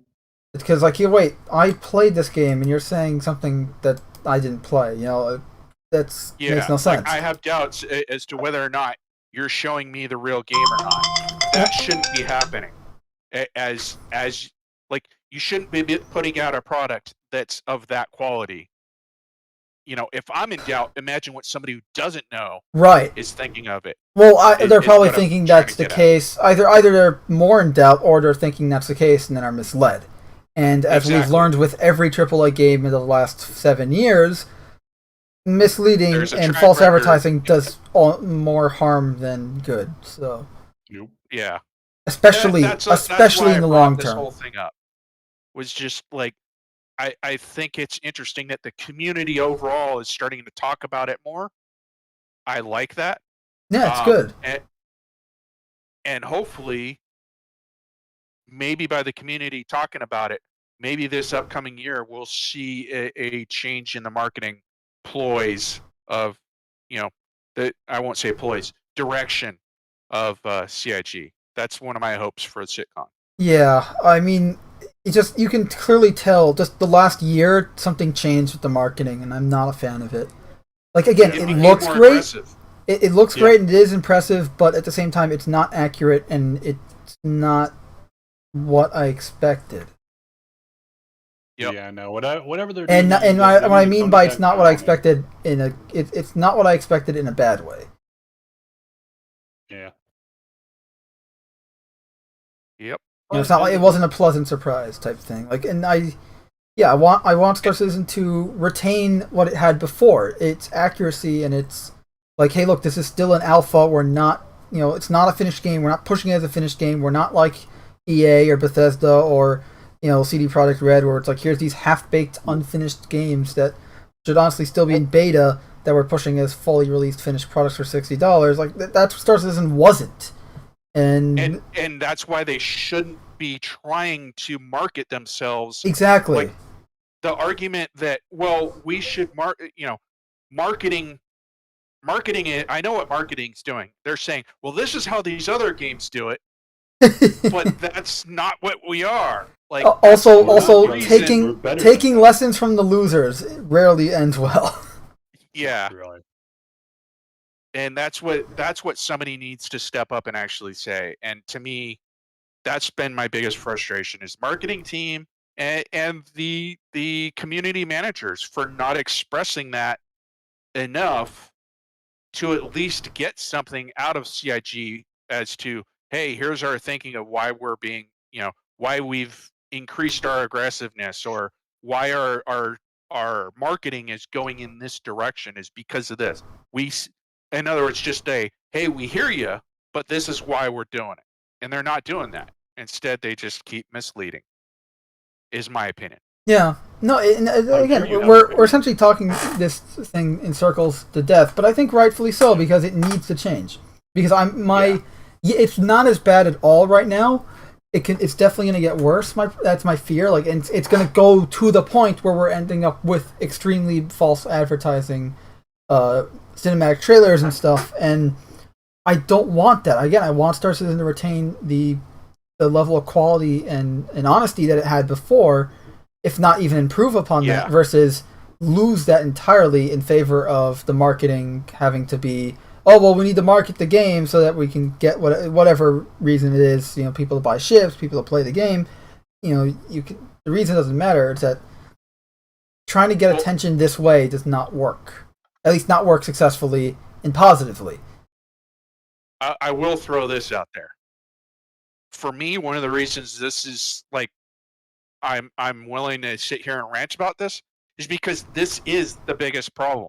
And for me, as much as that is, as much as this is the biggest problem, that's also a good thing. Yeah. Because this is the only problem that I have with it. Everything else about Star Citizen, I'm 100% satisfied with. I want them to keep. That's not true. I know that's not time. true. You don't like the Inside Star Citizen. Well, that's all rolled in. That's the okay, community fair. management. That's all rolled into the marketing and community management. But this is it. Like, this is the only problem that I have. Everything else, it is amazing. True, but planetary tech. What they're, the time that they're taking, keep taking whatever time they need. Like, I don't have a problem with the other stuff, is what I'm getting at. Like, it's a good thing that the only problem is the marketing and the community management. Right. And again, yeah, it's not as bad as it, like, I mean, we're stating it because we see where it's going, and we've seen the end of that tunnel, right, where it's really bad and leads to false advertising and all that. Like, everyone's seen it with if you've been following or at least seen what the controversies over the AAA gaming industry, and we don't want that. That's why we're speaking out about it. But again, yeah, it is the only negative. It's a negative that can speak volumes if done horribly. So yeah, we kind of want to nip it. We want to nip it in the bud before things get really out of hand. Because after a while, like, it's gonna get more and more difficult to soothe over, because we're talking. The marketing is also gonna be the reputation of Star Citizen, whether it's false or not. So there's that. I gotta bail out here fairly soon, but I think we're done anyways. I mean. Yeah. We covered CitizenCon, right? We did a little preview. I think a good wrap up for anyone listening is go check out Chris Roberts' first the opening notes of the show, and highly recommend you check out Tony Zervak. Yeah. And then be prepared to start buying ships.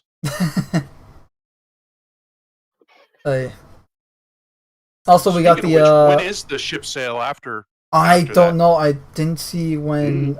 When is IAE this year? That's November. Usually November. I want to say it's usually late November too, like 24th or something. So, as always, we'll be covering that. It's usually right before Thanksgiving, because like the day before Thanksgiving. Yeah, it said like November 24th. Is November even real? Only on Wednesdays. Sorry, I apologize, semantic lawyer. Apologies will not bring back the dead. You don't know that. Have you ever tried? The dead from the paper cuts, from all the paperwork we had to do to correct what you said. The funny thing about lawyers and dead is, you ever watch Blade 2? There's a great line in Blade 2 where he goes... standards. But there's a great line in Blade 2 where Blade goes to this guy like, "You're not a vampire." It's like, no, technically I am. I'm a lawyer. No. Okay, so lawyers, obsessed with contracts. They will obey the letter of the law, but not the spirit of it. Or the morale of it. Obviously, they're actually the Fae. Technically, that would be morality. Yeah. Who cares about morals these days? I no, because I think the Fae fit more into like chaos theory, and chaos implies that you do some good.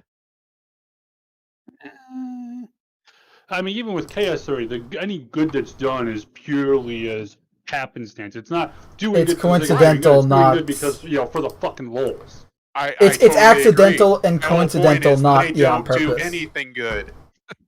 Well, I mean, you occasionally have good lawyers out there, lawyers promoting a good cause, but part of their job is, by definition, they have to also support, not necessarily support, but they also have to call those statistical anomalies. Still. We should get a lawyer into this conversation. I'm going with the majority. Yeah, I'm out of here. I think we all are. It's At least been out of fun, our though. minds. Good talk. Has it been? Well, I'm speaking for me. I can't speak for you. It's I'll have to 9 ask here. my lawyers. Mostly accurate. Oh man, but yeah, I don't know what we're gonna do for CitizenCon coverage wise. We're probably gonna play that one out by year, but we'll definitely be doing it. I guess yeah. we can do like a review roundup or something of the entirety of CitizenCon, or of at least of the parts we watched. We can do like maybe a panel by panel review roundup. This way we don't have to worry about, oh, did you watch this panel? Did you watch that panel? We can just talk about the panels we did watch. Yeah. Maybe do like afterwards, behind the scenes, we can just do like a ranking of what we thought was like the best sequence of, importance or whatever, the ones we like the most, and then just kind of make a list and start from the top and work our way down. Yeah, and we definitely have to do make people suffer with the worst first. At least get it out of the way. Yeah. Totally gonna kill our views. Anyway, what views? Exactly. Literally, what views? No, we do, or at least we should cover like the gameplay section separately. It's like, okay, what was the coolest gameplay segment that we saw? What was the bold of you to assume we're seeing gameplay? That's true. We are guaranteed to see something interesting from Tony Z, though, because he usually shows off like, visuals for the simulation, how it's going to work. And I'm fairly confident, but it's not going to be gameplay at all. It'll be worth reviewing as well. Yeah. Well, I mean, if it's anything like previous years, it's going to be very easy to say what's the good part of the gameplay. Yeah. I had another thought, by the way. Did the house burn? When you were, yeah, exactly. Head exploded. So we talked. Cam brought up the fact that there is proof that there is a Argo that's going to have a mining head on it. Yeah. And then we know that CIG has a really, really horrible track record with third-party companies in the past, but they also have a tendency to have people sponsor their sitcons. Looking at you, AMD. And I thought, you got the Tobii eye tracker being Intel did one as well one year. So maybe there's a chance that you'll have a special version of the Argo Cargo mining version released with the Tobii, so that you can use the Tobii eye tracker to control the I-beam, the mining beam. Please don't get them any more ideas. Yes, and here it is, by the way, on screen. The oh wait, it's not showing on screen. Hold on. Damn it. So. Yep, here you go. I mean, personally, what I want it is a monument to all your sins. SAR version, but I still want to see a fucking Terrapin with lowest tier medbed in there. I think that would be amazing. Yep. Oh God, bright light. I want the Terrapin has to become a freaking search and rescue.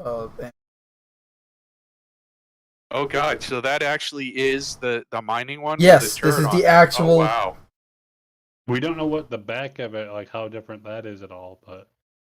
So they only show this? And they only show the front. The rest of the images are in the Discord. Data mined. It was data mined. Yeah, the rest of the images are in the Discord server. Official release. This was data mined from the files.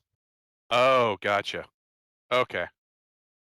So that gives me hope. Is it possible that it's some kind of a fucking joke render or something like that? Sure. Easily could be. Given they generally don't really do that shit.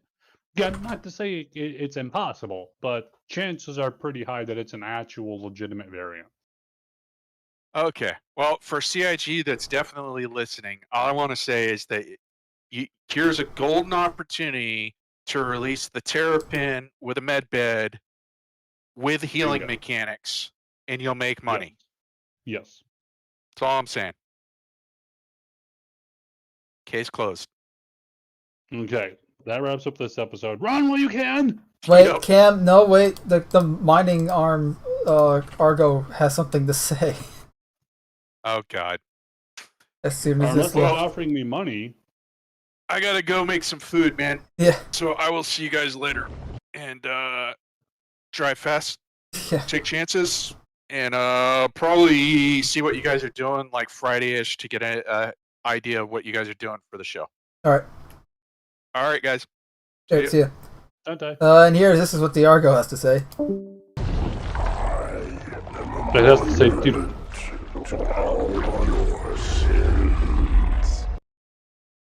No, it's just a grave mine saying I'm in monument to all your sins. Yeah.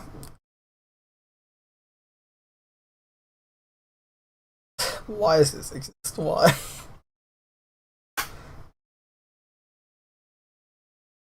Yeah, so that does pretty much wrap up everything.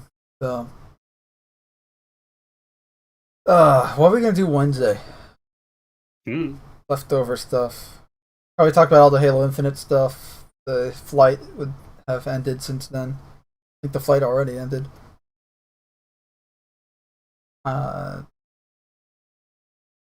random gaming news. New World or whatever released. Amazon's server melting game.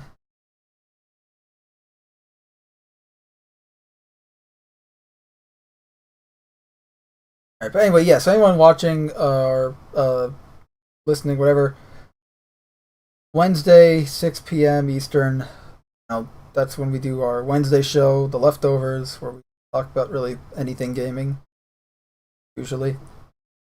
Yeah. Whereas Mondays is mostly Star Citizen, and Sundays is anything that's not gaming. Every show starts at 6 p.m. and yeah, we're back full time now. Sunday, Monday, and Wednesday, we're doing our weekly shows again. Bi-weekly shows again.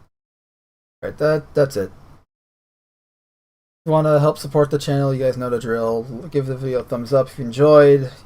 Subscribe, share. If you didn't enjoy, give it a thumbs down. Tell us why you didn't enjoy it in the comment section below.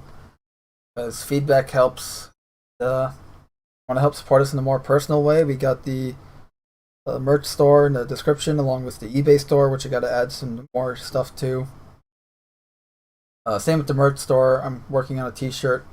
2 t-shirts. I'm working on on Cam's "What Can Possibly Go Wrong" shirt, and I'm working on everything else. Yeah. So that's gonna wrap up Cast in the Shadows for this week. I hope you guys enjoyed, and hopefully we'll see you guys Wednesday, if not next Monday. Or Sunday, if you like to watch us rant about entertainment. Alright, take care.